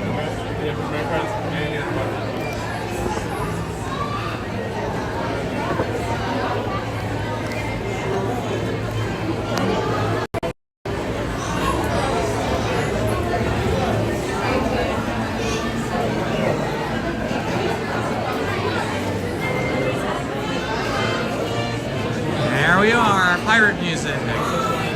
Yo ho, yo ho, pirate's life for me.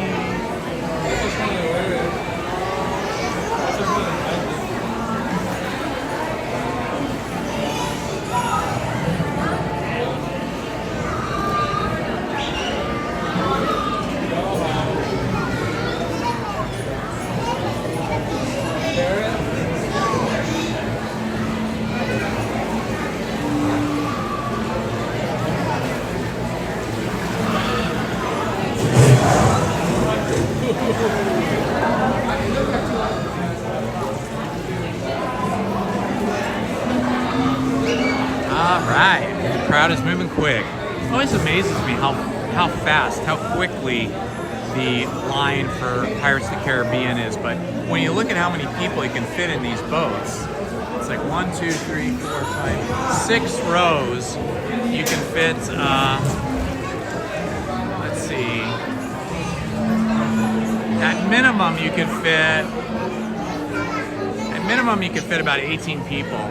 And if you had some skinny people, you could probably go 4 across. When I was here yesterday, there was 4 people sitting in front of me. And they were not the skinniest people. They were pretty average Americans. And there was 4 of them. They were packed in there, but they were there.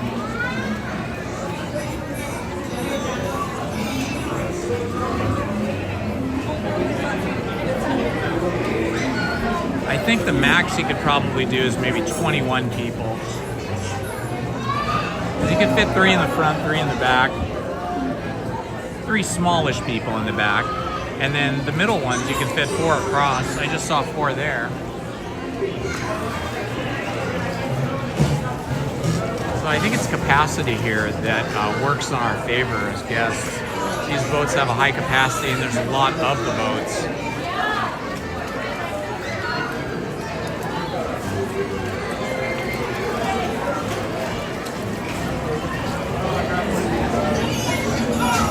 Hello, Michelle Bingston. Welcome, Michelle Bingston. Thank you for joining us. Please like and subscribe and hit that notifications button. I usually live stream Wednesdays, Fridays, like Wednesday mornings, Friday mornings, and Sundays.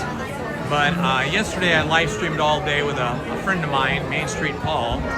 And then I decided to come here today this afternoon. And if you guys are new and you like stories, that is, if you like listening to stories, check out my other channel, Storytime with Indiana Holmes. Tonight and tomorrow, we're finishing up the book A Silent Witness, and then I am going to begin reading The Great Gatsby, and I premiere each of those readings every weeknight, Monday, Tuesday, Wednesday, Thursday, and Friday from 6 to 7 p.m. We read for just 1 hour, and you guys can sit back and listen, or sit back and watch me read and listen, whatever floats your boat.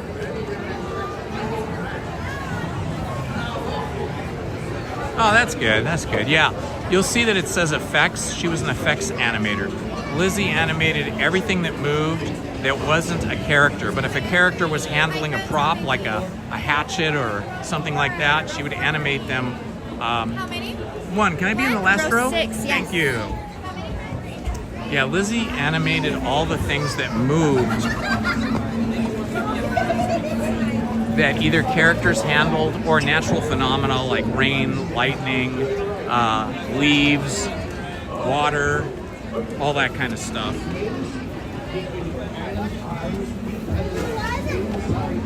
There's already a lot of water here. Okay, I'm not going to talk during the ride, and I'm going to hide the chat. So you guys enjoy chatting with each other. Keep the peace.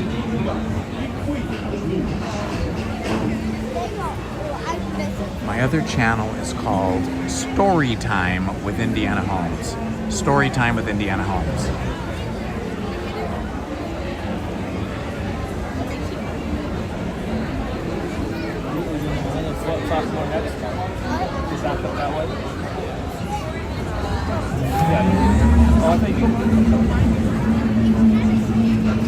When your boat stops, please be stepping out to your right. Ahoy, mateys! For a safe voyage, be sure to stay seated with your hands, arms, feet, and legs inside the boat. And watch your children. And remember, no flash pictures.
seek an adventure in salty old pirates, eh? Sure, you'll come to the proper place. But keep a weather eye open, mates, and hold on.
He knows too much. He's seen the cursed treasure. You know where it be hidden. Now proceed at your own risk. These be the last friend words you hear. You may not survive to pass this way again. And men tell no tale. No fear have you, evil faces as you.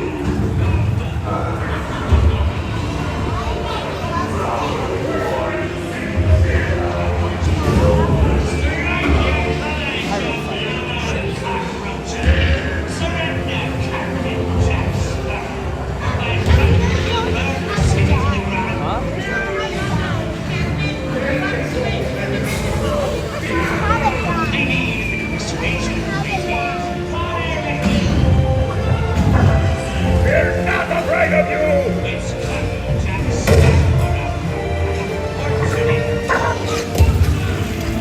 Bring up your white flag, you scurvy scum, and bring me Captain Jack Sparrow, or I'll be sending you to Davy Jones.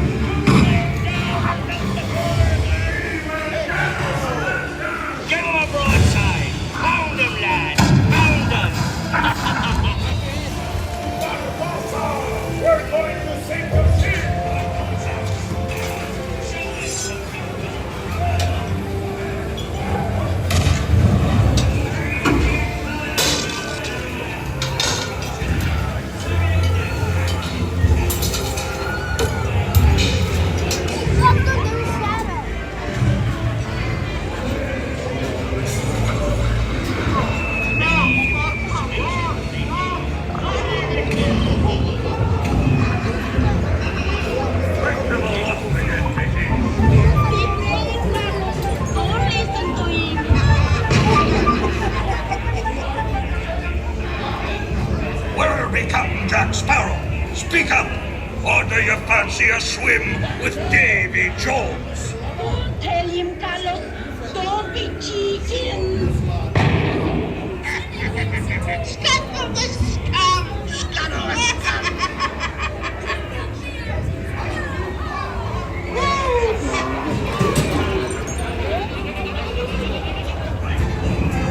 Well, here now, you swabbies. What may I offer for these hearty heads? Everyone an egg layer. Golden eggs! Hooray there, you pigs!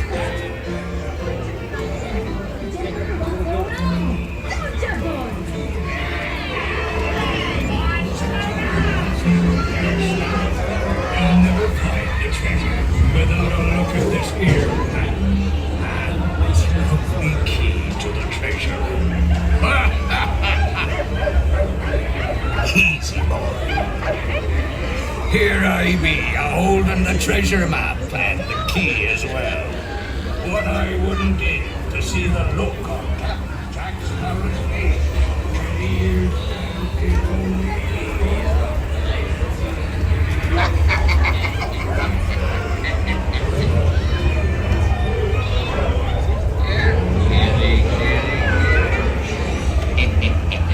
Have a little old time rough with old bit, right? Come on.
Holmes.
side here that I'm pointing at, the pirate that is supposed to be leaning over that crate that says Explorivo is missing.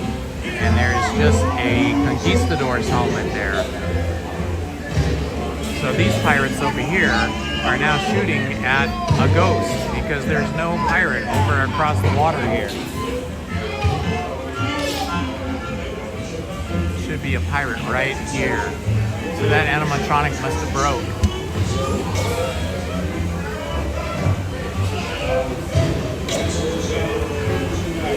It's been that way for a couple of weeks. I'm surprised it hasn't been fixed yet. And then the big showstopper. Pick up, lads. There's treasure enough for all. I shall take this paltry sum as a stipend to cover my expenses. And a chest of jewels. Drink up, sweetheart. Love Jack.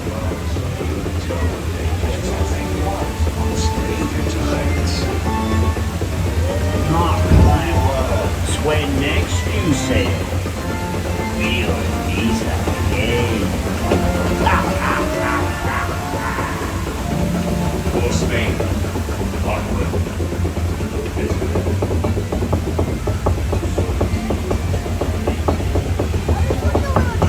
Oh, okay. A classy Ella. Thank you for watching a little bit of the Wind in the Willows today.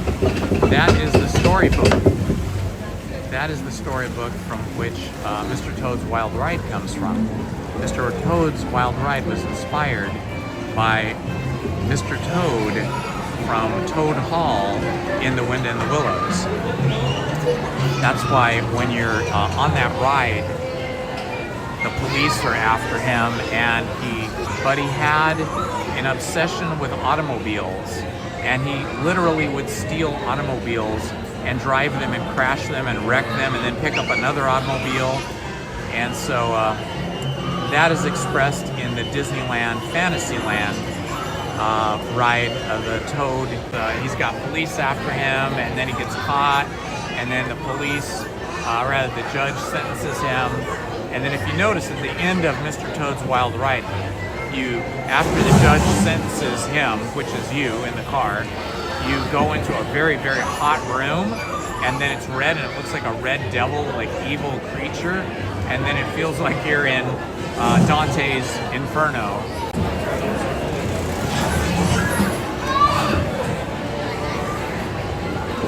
Yeah, a lot of the original Disney animated films, including the feature films, the early ones like Sleeping Beauty and Snow White, they came from famous old European fairy tales, some of which were Grimm's fairy tales. And those original stories, of course, are much more scary and much more cruel and diabolical.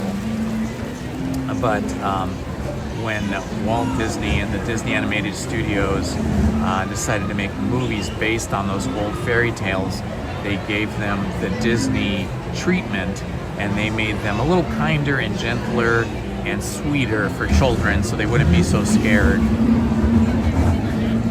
But we read the original stories. When I'm reading Grimm's fairy tales or any of those books,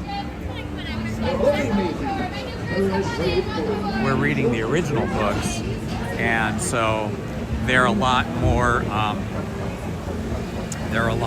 spooky, scary, violent, creepy, etc. But it's fun to know. It's fun to know the story from the original source.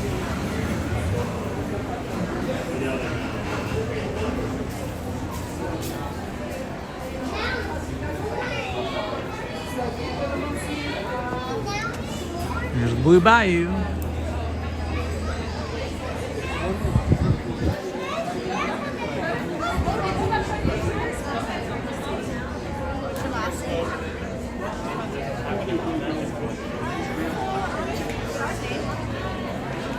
Blue Bayou restaurant here.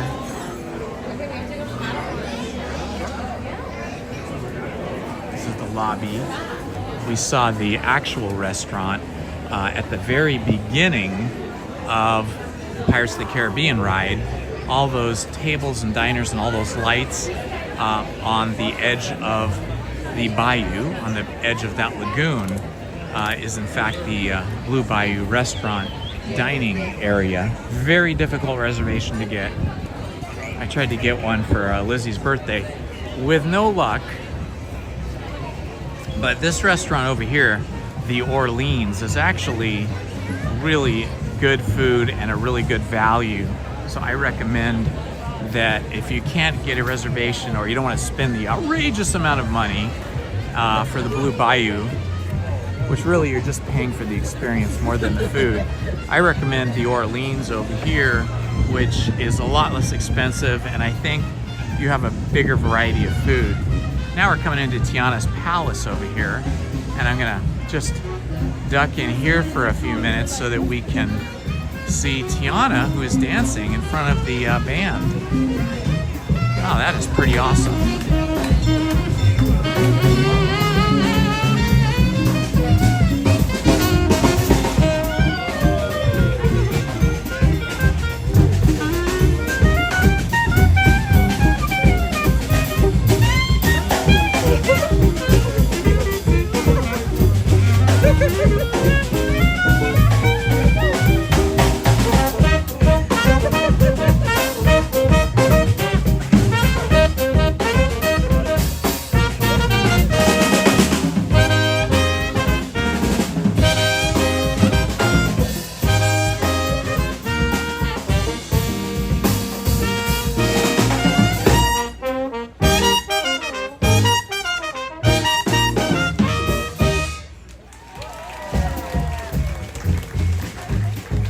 Great dancing, girls. All right, that's going to be our set, but we're going to leave you with the Disney celebration for their 70 years. So here we go. Celebrate happy.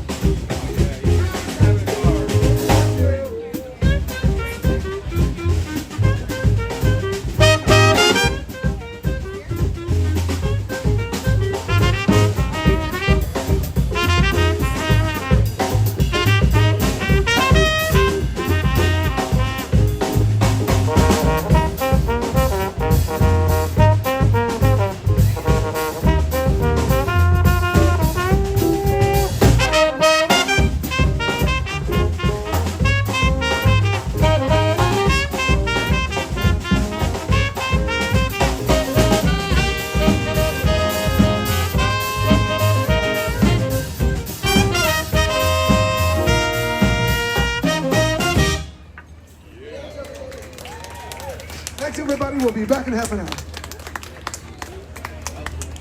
Well, we got just a little taste of the Disneyland Jazz Band and a little bit of a glance, a view of Tiana dancing with two cute little kids. Getting the entire Southern experience here as we watch the Mark Twain sailing past New Orleans Square. So authentic, so beautiful. Gives you all the feels.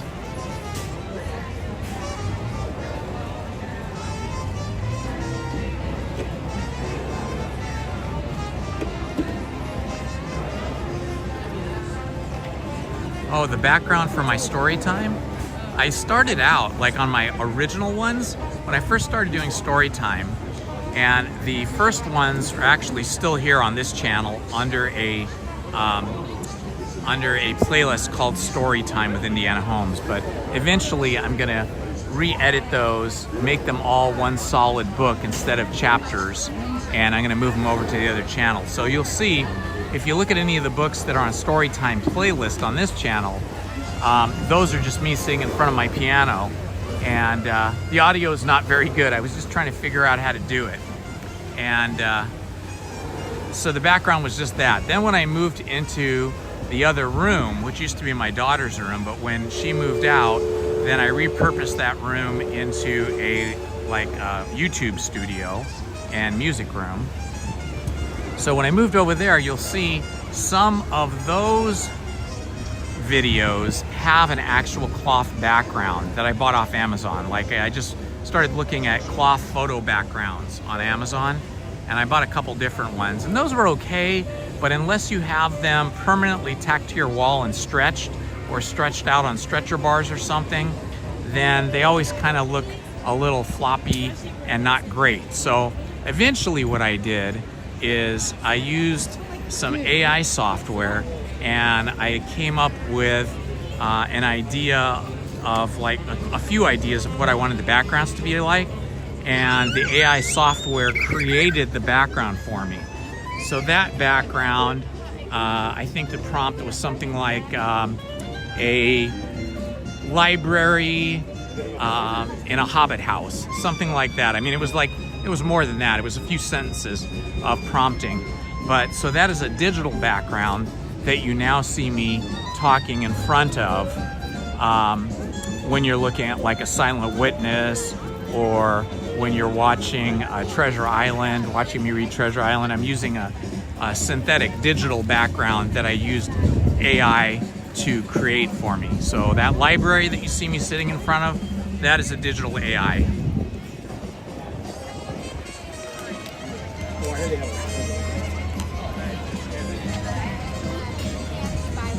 Let's see. I wonder if Big Thunder Mountain is still closed. Ooh, I have some.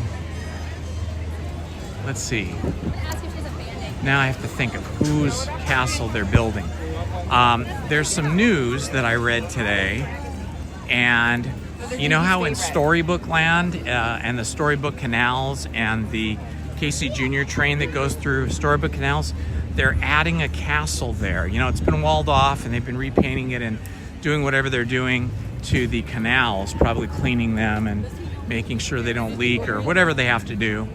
But they're putting a new castle. The castle from Tangled is going to be in the Storybook Land now. You know, it's not going to be a giant castle. It's going to be a scaled down castle, like all of the buildings and castles are in Storybook Land, but that's going to be a new one.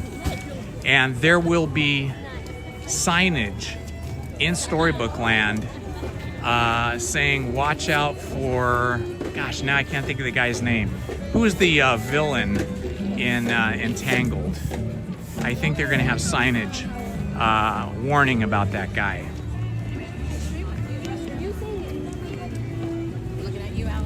So there's a little bit of something new coming to our Storybook Land and Casey Jr. Railroad.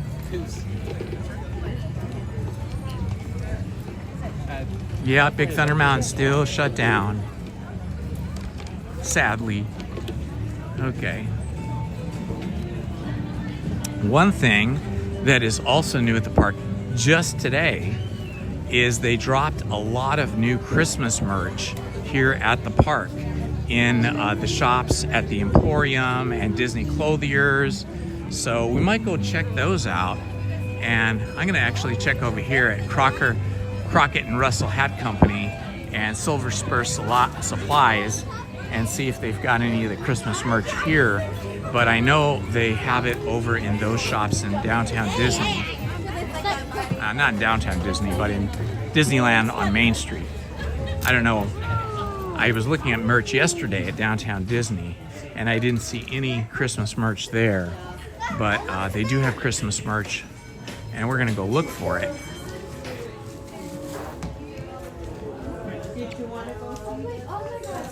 You sure this is gonna be okay? Huh? Sure this is gonna be okay? Socks. Look at these cool socks.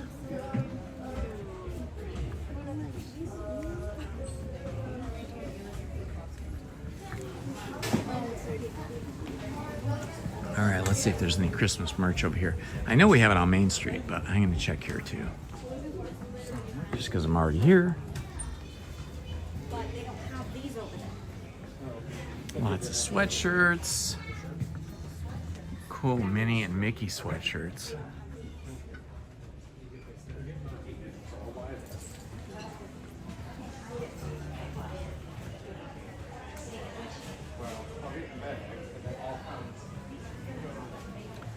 No, I'm pretty sure that I read it was the movie Tangled.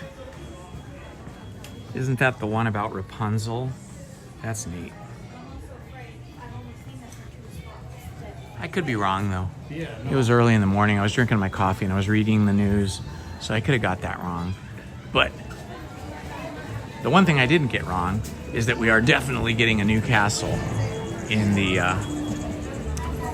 in Storybook Land, and they had an artist rendition, like an artist representation, like some artwork showing how tall the castle was. It looks like it was going to be about 4 feet high and had a big pointy spire on it.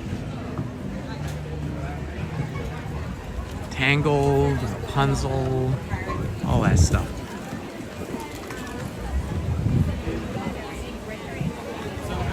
Walking into Adventureland.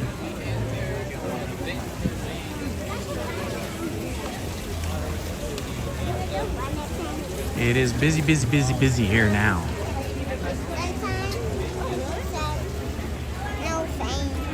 Okay, I'm gonna make a quick pit stop at the bathroom. So I'm gonna put you guys on an I'll be back screen. This will just take me a few minutes because I'm quick. Let me see here. Let us give you our little dog, Meadow. Okay.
Okay, and we are back. That was our little dog, Meadow. 35 pounds of pure muscle and bone. She's a little Staffordshire Bull Terrier mix. We got her from a rescue. She's the sweetest thing. You've heard of lap dogs? Well, she is the ultimate lap dog. She is not happy unless she is laying on top of either Lizzie's or my lap every evening, and she is so strong. She likes to play, you know, tug of war and stuff like that dogs do. And boy, you have to be careful because she can snap her whole body 180 degrees, and she could probably break your wrist quite easily. Oh no! Indiana Jones looks like it's broken down. Oh, bummer. Okay, no Indiana Jones. Let's see, how long is the wait for Jungle Cruise?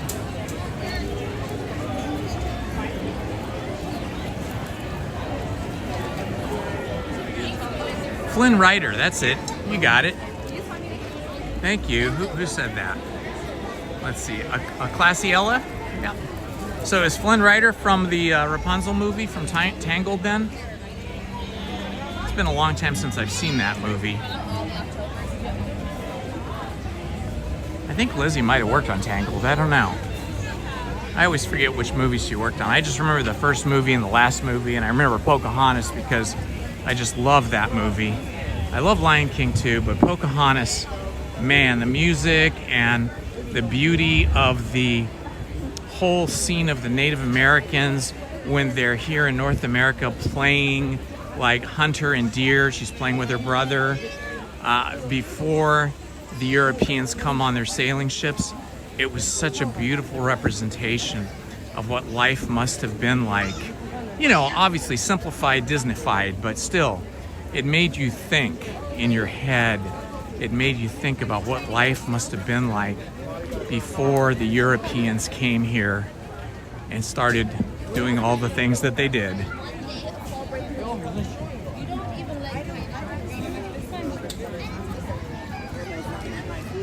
Eugene, okay, very good, thank you.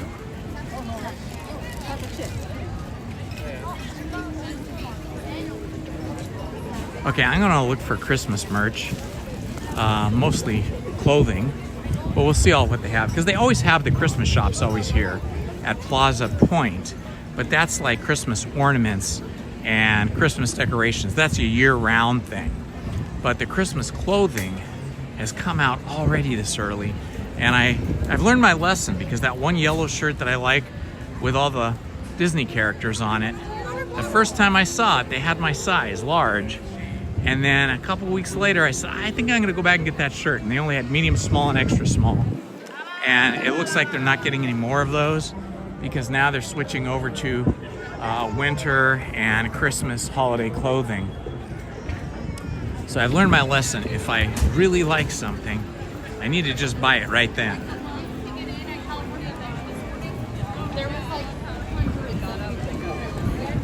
I like the Bob Iger. Okay, let's see where we shall look for clothes. Okay, probably, yeah, I think I popped into the shop very quickly when I first got here, just to see if they got any more of those yellow shirts that I like. But I wasn't looking for Christmas stuff here. But I'm gonna look. Yeah, this is more like Hawaiian style stuff. So this is the shirt that I should have bought when I first saw it. Because it's got all these Mickeys and Plutos and Donalds and Goofies. But I didn't, and now they don't have my size. This is the shirt that I did buy, which is all Mickeys, which is really cool. But I like the other one because it had the other classic characters as well.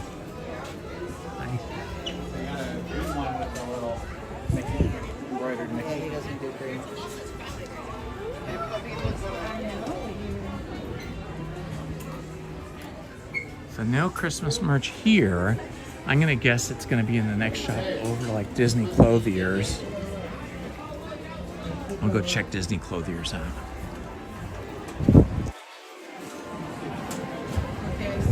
Definitely there will be Christmas merch at the Emporium, because that has the most amount of merch. In fact, let's go through there first. We'll go in through the Fortuosity shop, which used to just be the watch shop, but now that everybody is wearing these Apple Watches or other digital watches, watches are not as popular and collectible as they used to be. They still have the watches though. Like if we look here, let's see.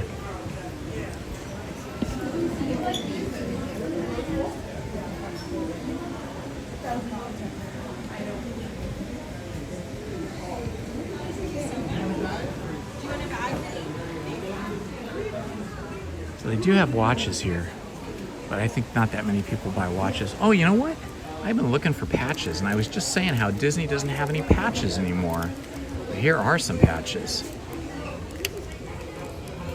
That's a classic one. Oh my gosh, how much is that? I cannot read that. What does that say? Oh my gosh, $25 for a patch. I'm sorry, I love patches, but that is too much. Too much for me.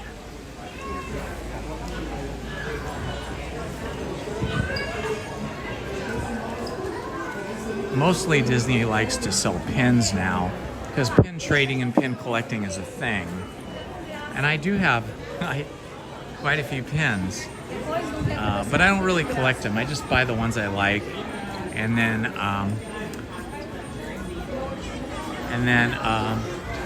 I just wear the pins. But my friend Claudio, he has thousands of pins, and he comes here and he's a pin trader. That's a nice Mickey Mouse Club bag. It is. Isn't that nice, right? Everything's nice though, right? It's like if we were millionaires, we could just like buy armfuls of stuff. That's really cool. Member. Honorary member, established 1955. How much is this? This is $40. Is not too bad for a heavy canvas bag with snaps and all. Oh wow, this is neat. The original Mickey Mouse Club mug with the ears. It's really heavy duty too. Oh yeah, it's made of metal or steel of some type, and then it's got enamel on top of it. So this is actually a really good value, $25. Hooray, member. See, I've already gotten distracted. I'm here looking for Christmas merch, and I've already just gotten distracted by all the other merch. Oh man, that is their game. That is what Disney is good at. They're good at distracting us with fun merch. Pardon me. Thank you. Okay, I don't see any Christmas merch here. Oh, there we go. I saw it. I see the Christmas merch. I found it. Here we go. They've got these cool little Mickey sort of small purses, I guess. I guess a guy could use them too because they're pretty cool. And then here we go. Oh, these are nice. Mickey socks. They're super soft and warm. These are neat. And this one's Pluto as Rudolph the Red-Nosed Reindeer. That's a nice shirt. Really nice for $35 with all the Mickeys in the holly. Just 1 palm. I have the 2 palms from Leathermelon. Ooh, look at that. It has the castle and everything. That's a really good deal for... Okay, I thought it was $35, but I guess I was looking at the wrong thing. It's just the headbands. It's the Minnie Mouse ears that are $35. I was just about to buy it. I go for $35, but actually it is $80. Ugh. Gosh. $80 is a lot of money for a thin shirt. It wasn't even like a winter shirt. Yeah, that's a cute Donald with a Pluto and a Goofy and Mickey on the back. New arrival. How much are these? These are $45. So for as much printing as you have on this t-shirt, $45 is a good deal. For Disneyland, right? I mean, because we all know that long sleeve t-shirts only really cost about $12.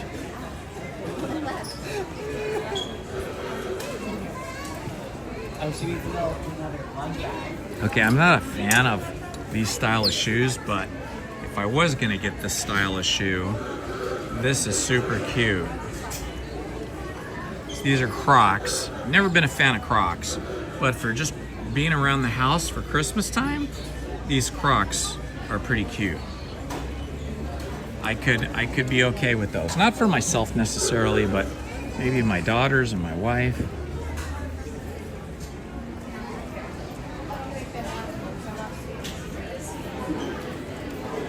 So that looks like the beginning of the Christmas merch showing up here at Disneyland.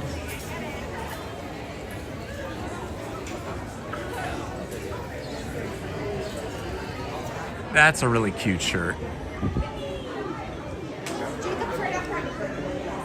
Of course, we have a lot of Oogie Boogie stuff here. A lot of Nightmare Before Christmas. What do we have here? Sweatshirt. It's pretty plain. Pretty basic. I do like these though. These Christmas ears are nice. Those are really neat.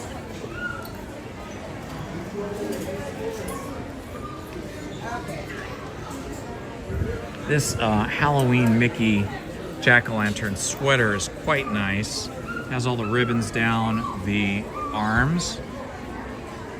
That's pretty nice.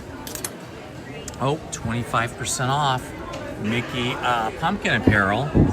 And then these, I think it's a skirt kind of overall situation.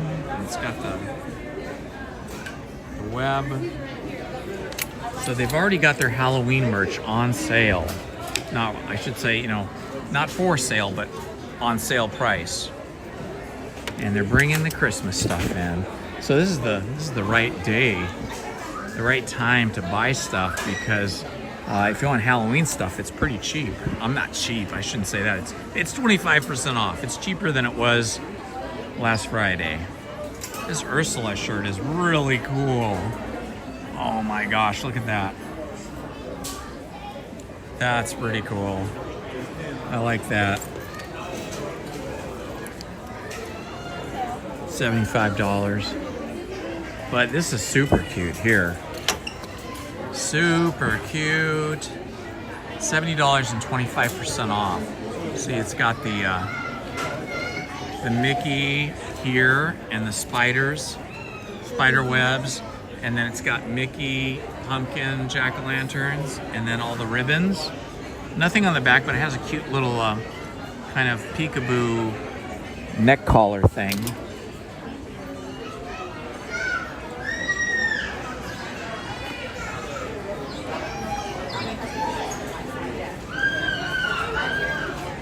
Okay, well that was some cool stuff. Let's walk across the other way and see if we see any more Christmas stuff over here at the shop next to the magic shop. They have a lot of clothing in there as well.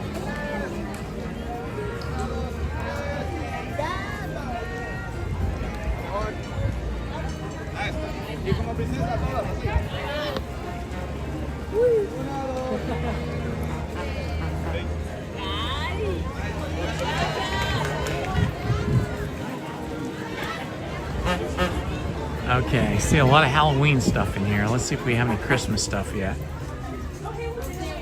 Oh yeah, some of the same stuff.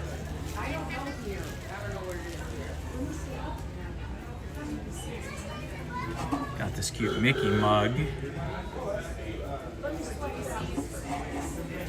Bye, a classy Ella. Thanks for stopping by and hanging out with us. Wait, we have to go to a reservation. Well, it's not 6, buddy. I like these Mickey socks here for your goodies to hang over your fireplace or on your wall or something. Here's a kid's size so you can kind of see this better. This is nice. I love the Mickey with the D, established 1955, and it's puffy too. It's like a puffy style of printing.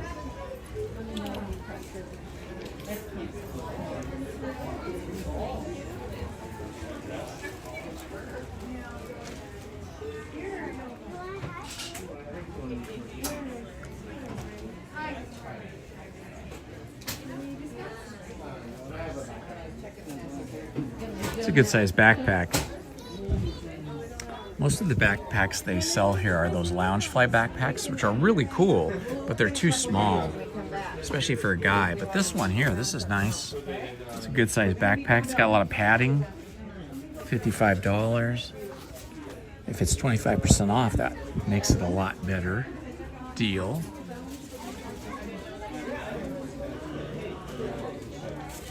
I don't see the 25% off here, but they had it in the other store, so I'm sure it's the same. Cute little child, infant style sweatshirt. Nice.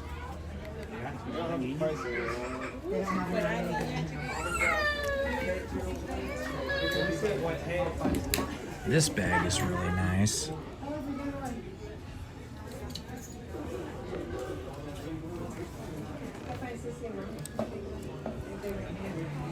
Well, the Halloween totes are only $30.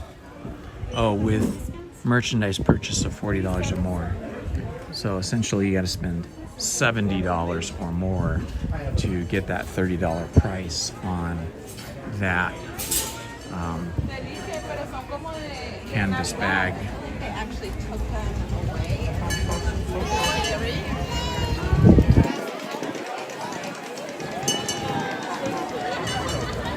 Because I was like,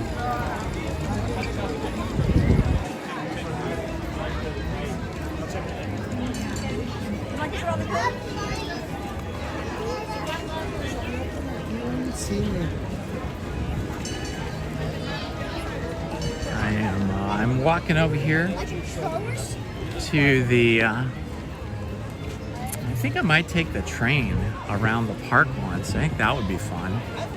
Take the Disneyland Railroad train around. So I think I'm gonna walk up here to the Disneyland Railroad station. There's a lot of people here now, but I do like to see the rivers of America and Small World and the Matterhorn from the train. I feel like you get a really unique view, especially late in the afternoon like this. The river looks really awesome.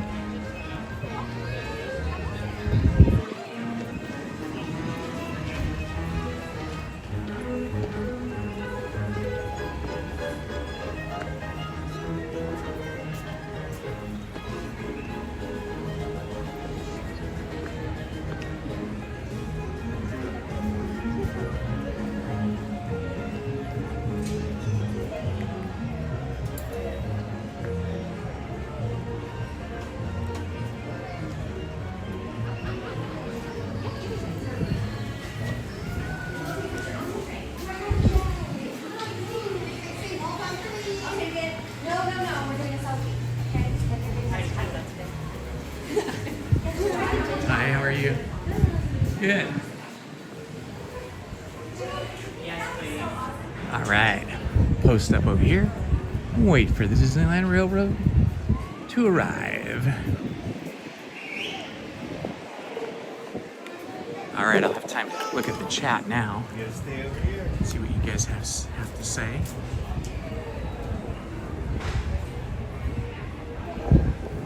Hello, Exito26 Vasquez. Welcome.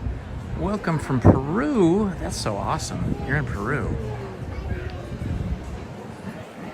Hello, Matthew Kent. Hello, Gianna Marie.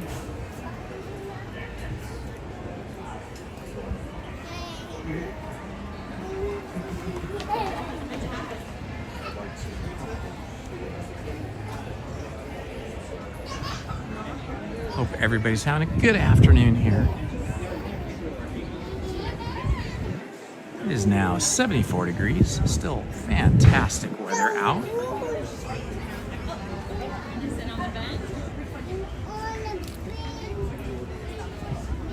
I'm gonna wait for the train to show up here.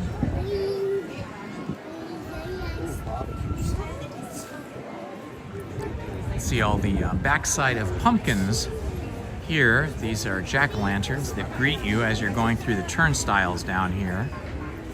They have really great expressions on their faces. There's a Mickey, a Minnie, a Goofy, a Pluto, and a Donald that greet you as you're coming through the turnstiles.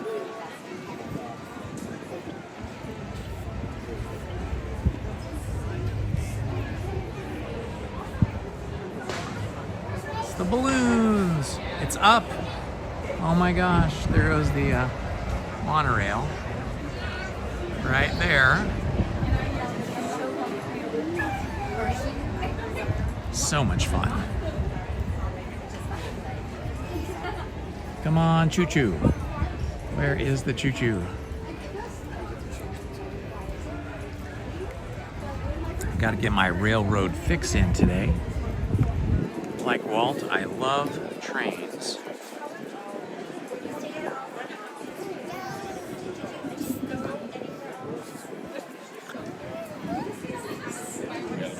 Well, not specifically exactly trains like this train, certainly not steam trains, they're all electric now. Los Angeles has a large array, a large number of light rail trains that travel all over the city. You can go from downtown Los Angeles, where all the big business tall skyscrapers are, and the sports arenas down by USC and in downtown LA, all the way out to Santa Monica Beach, and all the way to almost Pasadena, and then from there you can go all the way out to San Bernardino, which is like another county. Oh, here we come.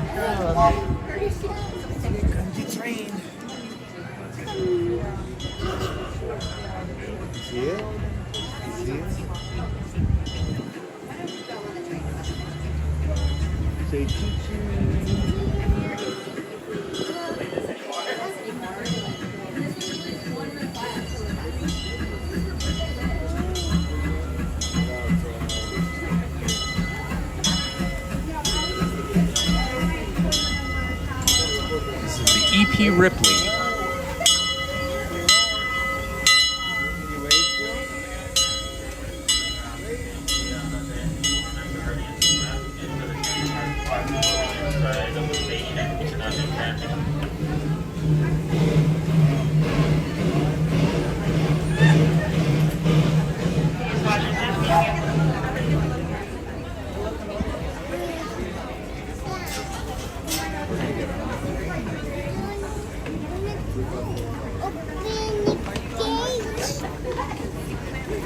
Everybody has to get off first.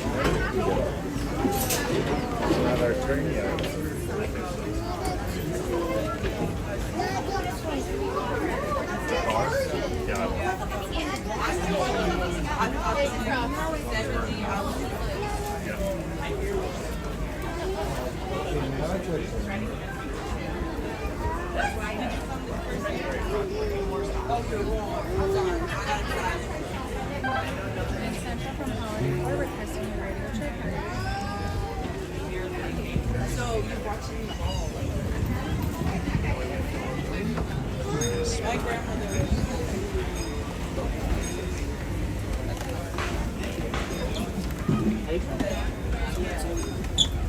Between you guys? Okay.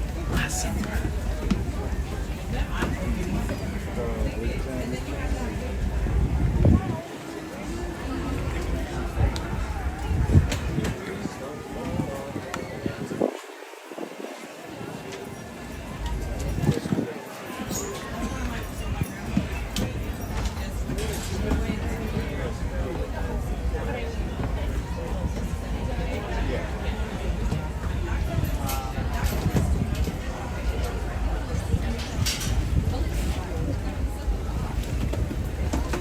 We're on the E.P. Ripley for a grand tour around the park.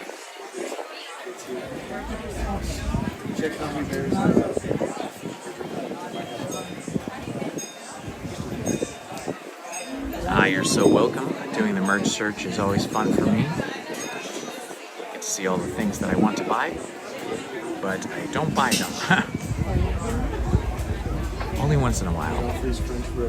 I might buy like one article of clothing or one keepsake maybe once a season.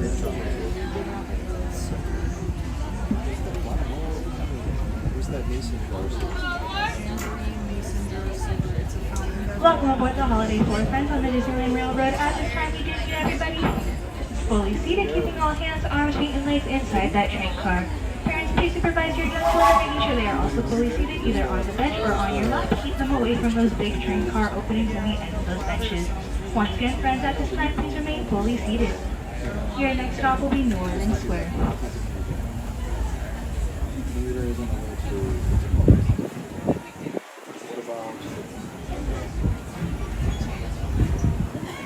Away we go.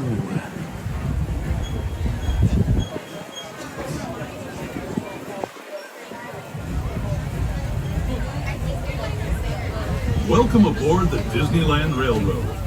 We're embarking on a grand circle tour of the Magic Kingdom. We'll be stopping at New Orleans Square, Mickey's Toontown, and Tomorrowland. We'll also visit the Grand Canyon and make a trip back in time to the primeval world, and the age of the dinosaurs before returning to Main Street Station. As we begin our journey, remember that for a safe trip, you need to stay seated, keeping your hands, passing arms, Jungle feet, Cruise and right legs now. inside the train. And please watch your children. Bienvenidos a bordo del Disneyland Railroad. Para su seguridad, permanezca sentado y mantenga las manos, brazos, pies y piernas dentro del tren y cuide a los pequeños. Gracias. Our first stop is New Orleans Square Station. But to get there, we need to pass through the wilds of Adventureland. It may seem peaceful through here, but trust me, it's a real jungle out there. Literally. So be on the lookout. You just never know what might be lurking along the rails. Alright, friends, please remain fully seated on those benches, please. Hello, Just Spencer. ahead Welcome. is New Orleans Square. This station also serves Frontierland and Bayou Country. If you'll be leaving us here, please remain seated until the train comes to a complete stop. Then watch your step as you get off. For those of you continuing on with us, we'll be resuming our trip in just a moment. Alright, friends, as we approach New Orleans Station, please remain fully seated, keeping all hands on our seats. And Tiana's Bayou, or Tiana's Palace rather, or were we just listening to some music? We just saw Tiana do a little dance for us. And New Orleans Square train station.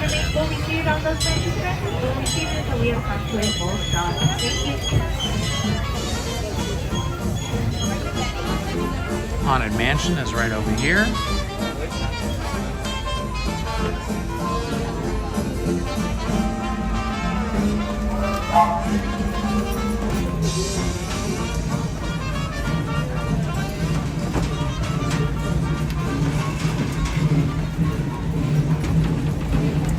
Right back here where the telegraph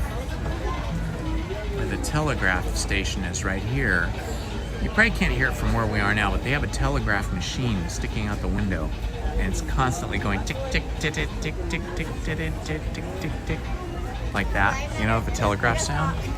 It's actually putting out the telegraph message of the speech that Walt Disney gave on opening day, live on camera, to the television crew for ABC when he opened Disneyland for the very first time to guests and to the media. So his actual opening day speech from July 17th, 1955 is being tapped out on that telegraph machine every day, all day, all the time.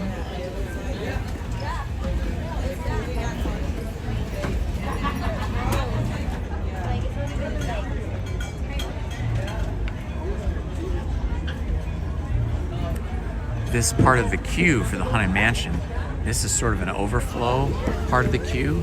So most of the queue is inside Leota's garden, which is the new walled garden queue that they built. But this part here is the greenhouse queue, and it's usually closed. You can see there's nobody in it right now, but on a really busy day, like in the summer, the gates over here open up, and then the queue continues on, switchbacks back and forth through Madame Leota's through the greenhouse queue coming out of Madame Leota's walled garden. And then if it's super busy, I've only seen this happen once, but if it's super busy, then when the garden area out here, the glass house part fills up, then they open the gates over here, and then the queue will continue out into Magnolia Park over here, which is between the Haunted Mansion and Tiana's Palace over there. So they really did a lot of, they really put a lot of thought into the renovation of the standby queue and the Lightning Lane queue for the Haunted Mansion. So whenever I'm getting in line, if there are people here in this greenhouse queue, I don't even get in line because I know then it's going to be like at least 45 minutes, possibly an hour or more. And if I see the line going out of the greenhouse and into Magnolia Park, forget it. Then you're talking about an hour to an hour and a half. Standby time, anyway. Hello, Chef Abro. Good to see you, my friend.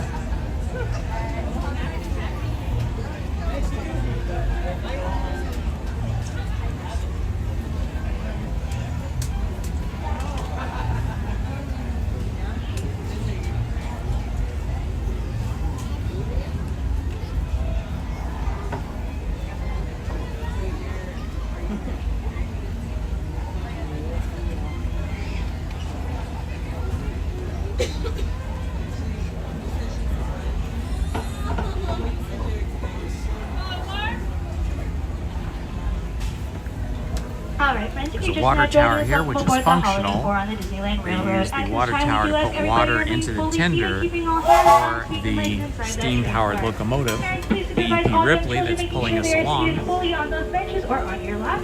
Keep them away from the ends of the benches or the middle where that train car opening is. Your next stop will be Toontown Depot.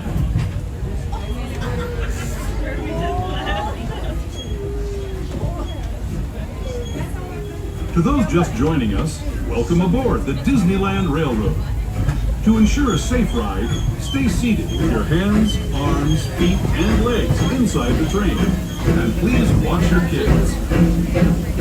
Para su seguridad, permanezca sentado y mantenga las manos, brazos, pies y piernas dentro del tren y cuide a los pequeños.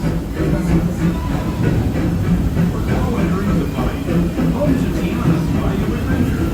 Take a sneak peek at the party Princess Tiana is throwing for the welcoming. Gonna get a sneak peek of Tiana's Bayou Adventure right here. Look quick.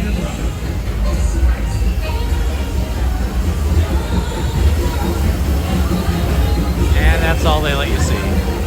We did ride that earlier though. If you want to scroll back on the live stream, we went on Tiana's Bayou Adventure. I think that was the first ride we did today. Here in Bayou Country, you can join Winnie the Pooh, Tigger, Louis the Alligator, and other beloved critters on their fun-filled adventures.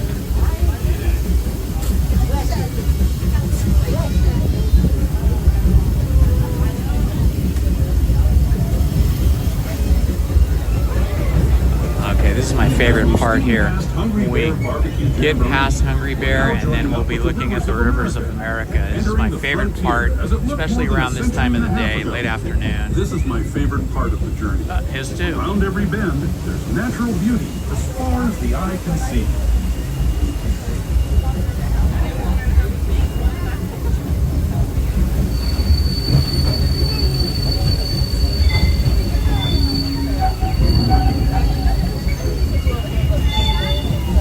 What a beautiful sight. There is the revered Indian shaman, sharing his stories with those in the great river valley below.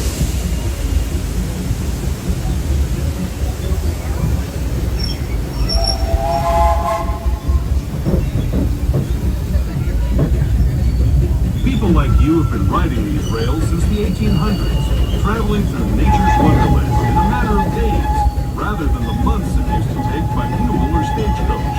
Steam power not only fueled these iron horses, but the dreams of a whole new generation as it moved west into this great frontier. Of course, some of those dreams, and the stories that went with them, were pretty darn wild and downright unbelievable. Like on Big Thunder Mountain, where I hear that mysterious spirits have grabbed hold of those mining trains and turned them into the wildest ride in the wilderness.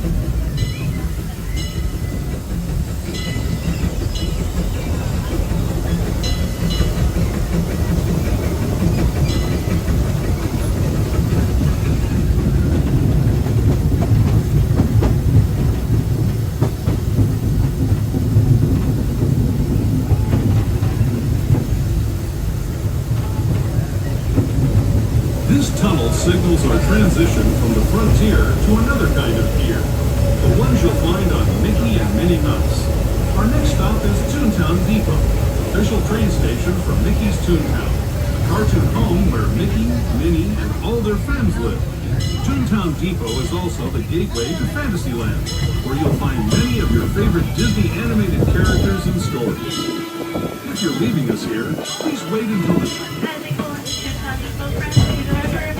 seated, keeping all hands, arms, feet, and legs inside that train car until we have come to a full and complete stop at the station.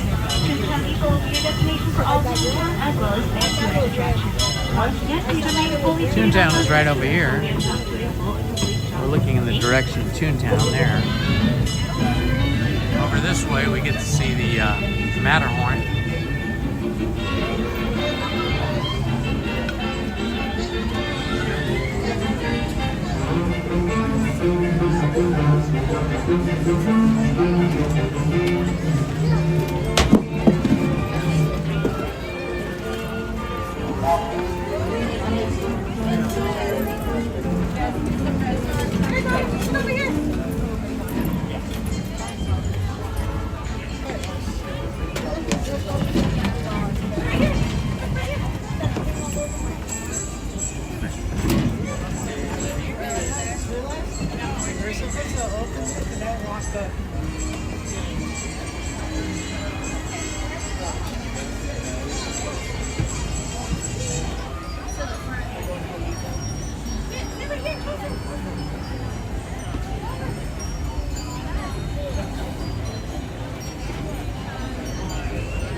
Alright, we should be leaving Toontown Station shortly and heading through It's a Small World and then on to Tomorrowland.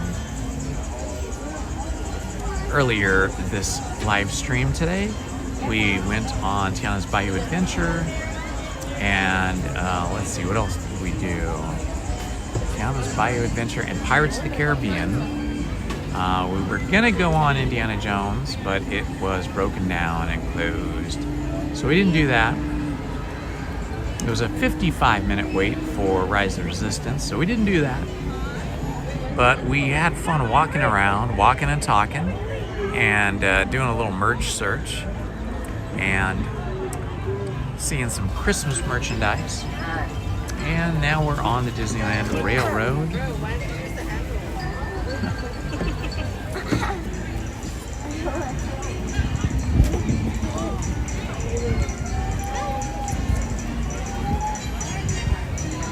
Yesterday, we live streamed for 7 hours, and I was able to hang out with my friend Main Street Paul, who is one of our moderators and has his own channel, has a couple different channels.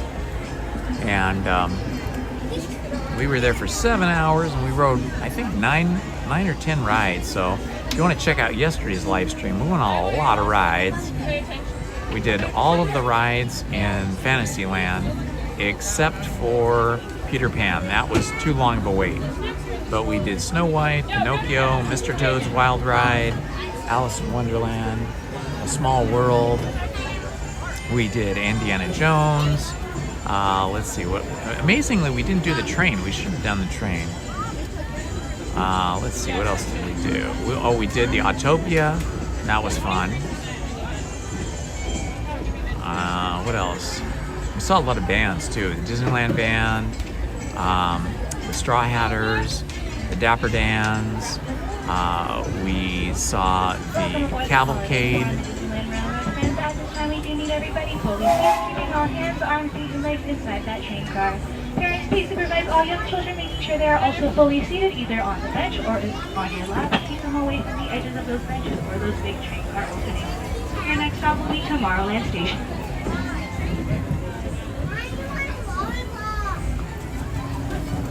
Hello, everyone. Thanks for joining us on the Disneyland Railroad. For a safe ride, remember to stay seated with your hands, arms, feet, and legs inside the train. Getting a little view down into the Small World River there, and then a nice view of the Matterhorn. Mantenga las manos, brazos, pies y piernas dentro del tren y cuide a los pequeños. Gracias. As we leave Toontown Depot, we get a real nice view of the happiest land of them all, Fantasyland. You can see people stepping onto It's a Small World just below us. And, off in the distance, majestic Matterhorn Mountain.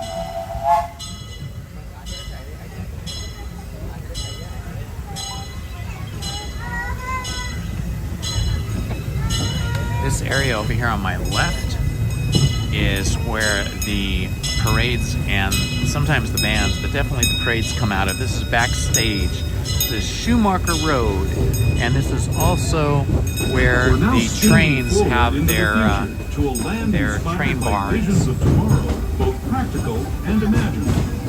Here you'll find rocket ships and star speeders, submarines and astroblasters, and if you look overhead, maybe a glimpse of a Mark 7 monorail. This is the latest version of the first daily operating monorail system in the entire Western Hemisphere, gliding above Disneyland since 1959. Below the monorail, and us, are the fun-filled roadways of Watopia. Drivers of all ages can get behind the wheel of these cars. No experience or license required. If you're into soaring spaceships or doing battle with evil empires and emperors, Tomorrowland is definitely the place for you. Speaking of which, we're pulling into Tomorrowland Station right now. If you're leaving us here, just stay seated until we come to a full stop. Gather your belongings, including lightsabers and astroblasters, and step carefully from the train. Thanks, and have fun in the future. For the rest of you, just sit tight. We'll be on our way again in just a minute. And coming into Toontown Station.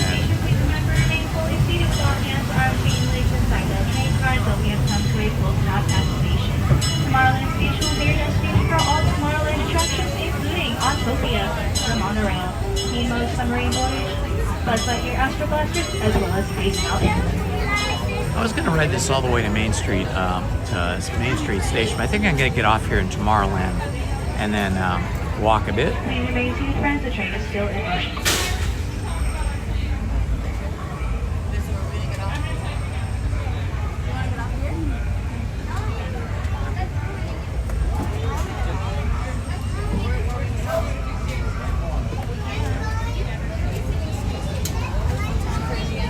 Thank you.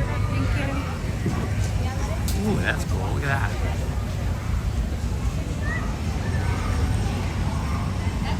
All right, get some more steps in here for the day.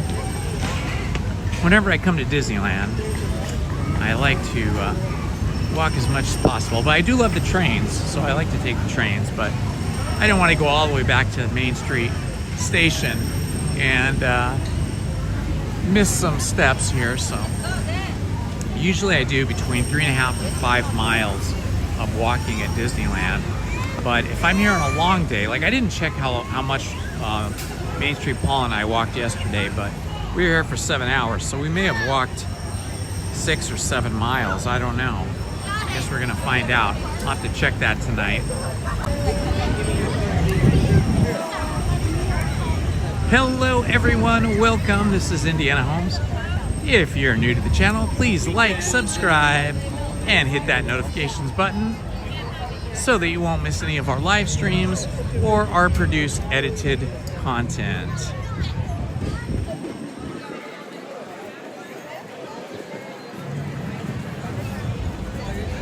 I think I have about just under 500 videos on this channel now. Probably half of them, or more than half, are edited content that was not live streamed, and then the other half is probably live streams. So feel free to look around if you're interested in Disney history. I did a history video on the Columbia sailing ship, which was faithfully constructed here at Disneyland and is a replica of the first sailing ship from the United States to sail around the world shortly after, maybe 20 years after the United States was founded. So I think it was around 1783 or 1793, something like that.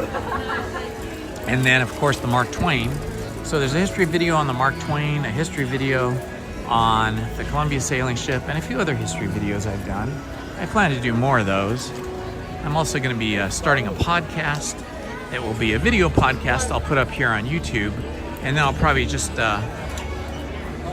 split the video from the audio and then put the audio on a podcast platform.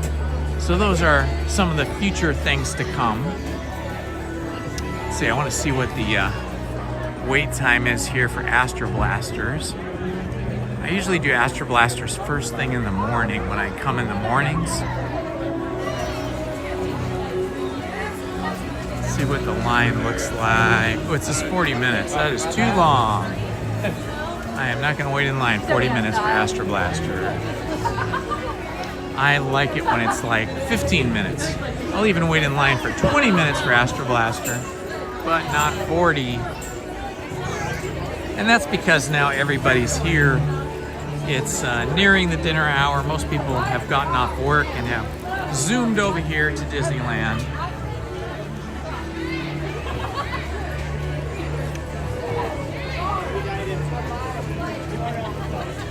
So we have a lot of people in the park today.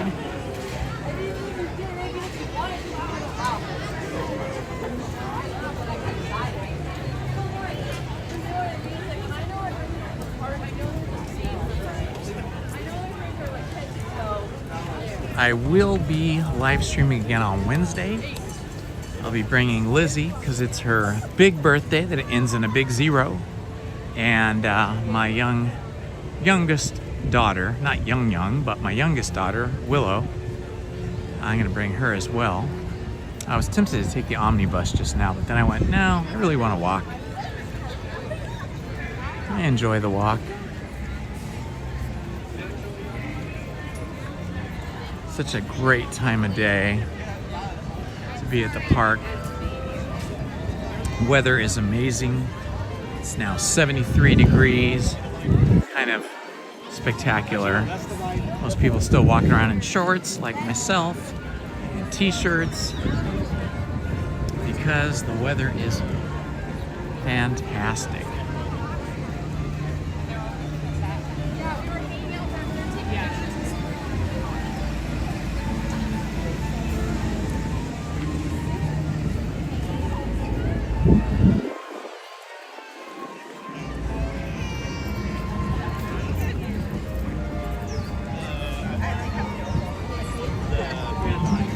Playing a lot of music down here on Main Street today. When I got here, I was surprised that as soon as I came through the tunnels from the turnstiles to this side of the Disneyland Railroad, they were blasting some sweet music to get you in the mood of being in Disneyland. And I can see they've still got some music going now.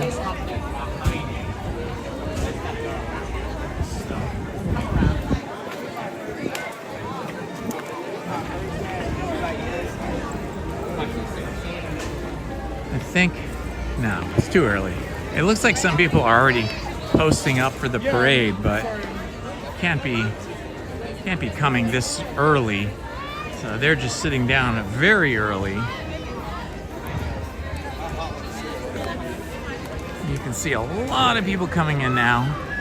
I think that's that Southern California Pass Magic Key, which is the least expensive key, and it has a very limited number of days you can come because all of summer is blocked out for Southern California residents. Maybe they can come one day a week, like Sundays or something. But basically, they have much more restricted access to the park than the higher level or more expensive Magic Keys. So I think it's that time of the year now where we've got a lot of locals coming in after work and after school, which is nice. But it does make for a busy experience here at the park.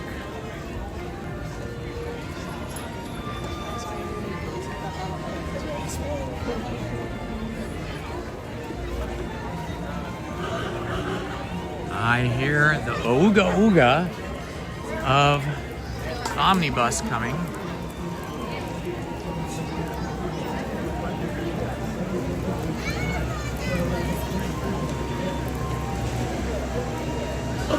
You'll just have to tune in on Wednesday to find out how old Lizzie is. We will be live streaming, but not for the whole day. Probably maybe just only for like 30 minutes or an hour or something, just so she can say hi to everybody and you guys can wish her happy birthday. And then we're just gonna focus our attention on her. And my youngest daughter doesn't love it when we're live streaming either. She wants more attention on her and less attention on the live stream. But anyway, you'll see if you hit notifications button and if you're subscribed, you'll get notified when we're going to live stream on Wednesday. I'm thinking probably around 11:30, something like that, but we'll see. Could be earlier, could be later.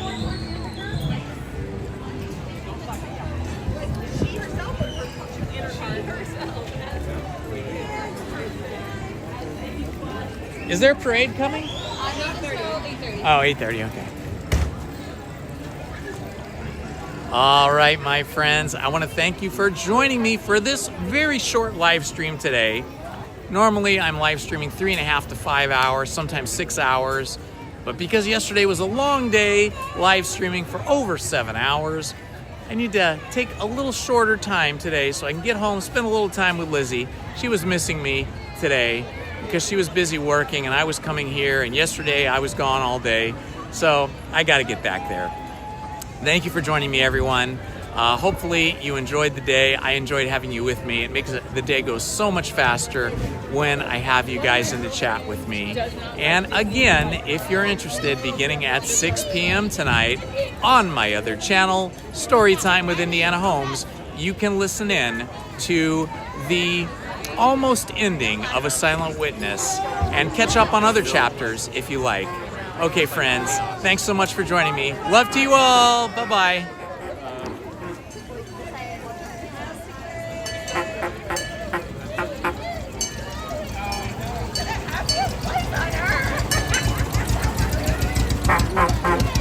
I love the fire engine. It's like my favorite vehicle in the park. It was also Walt's favorite.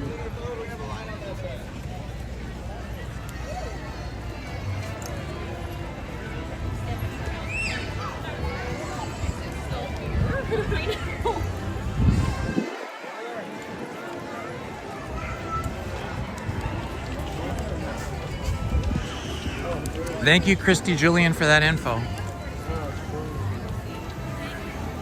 Thank you, Mark Valdez. I will communicate that to Lizzie. All right, friends. I'm gonna sign off. I'm gonna sign off now. So thanks again for joining me. Love to you all. It's a pleasure having you with me.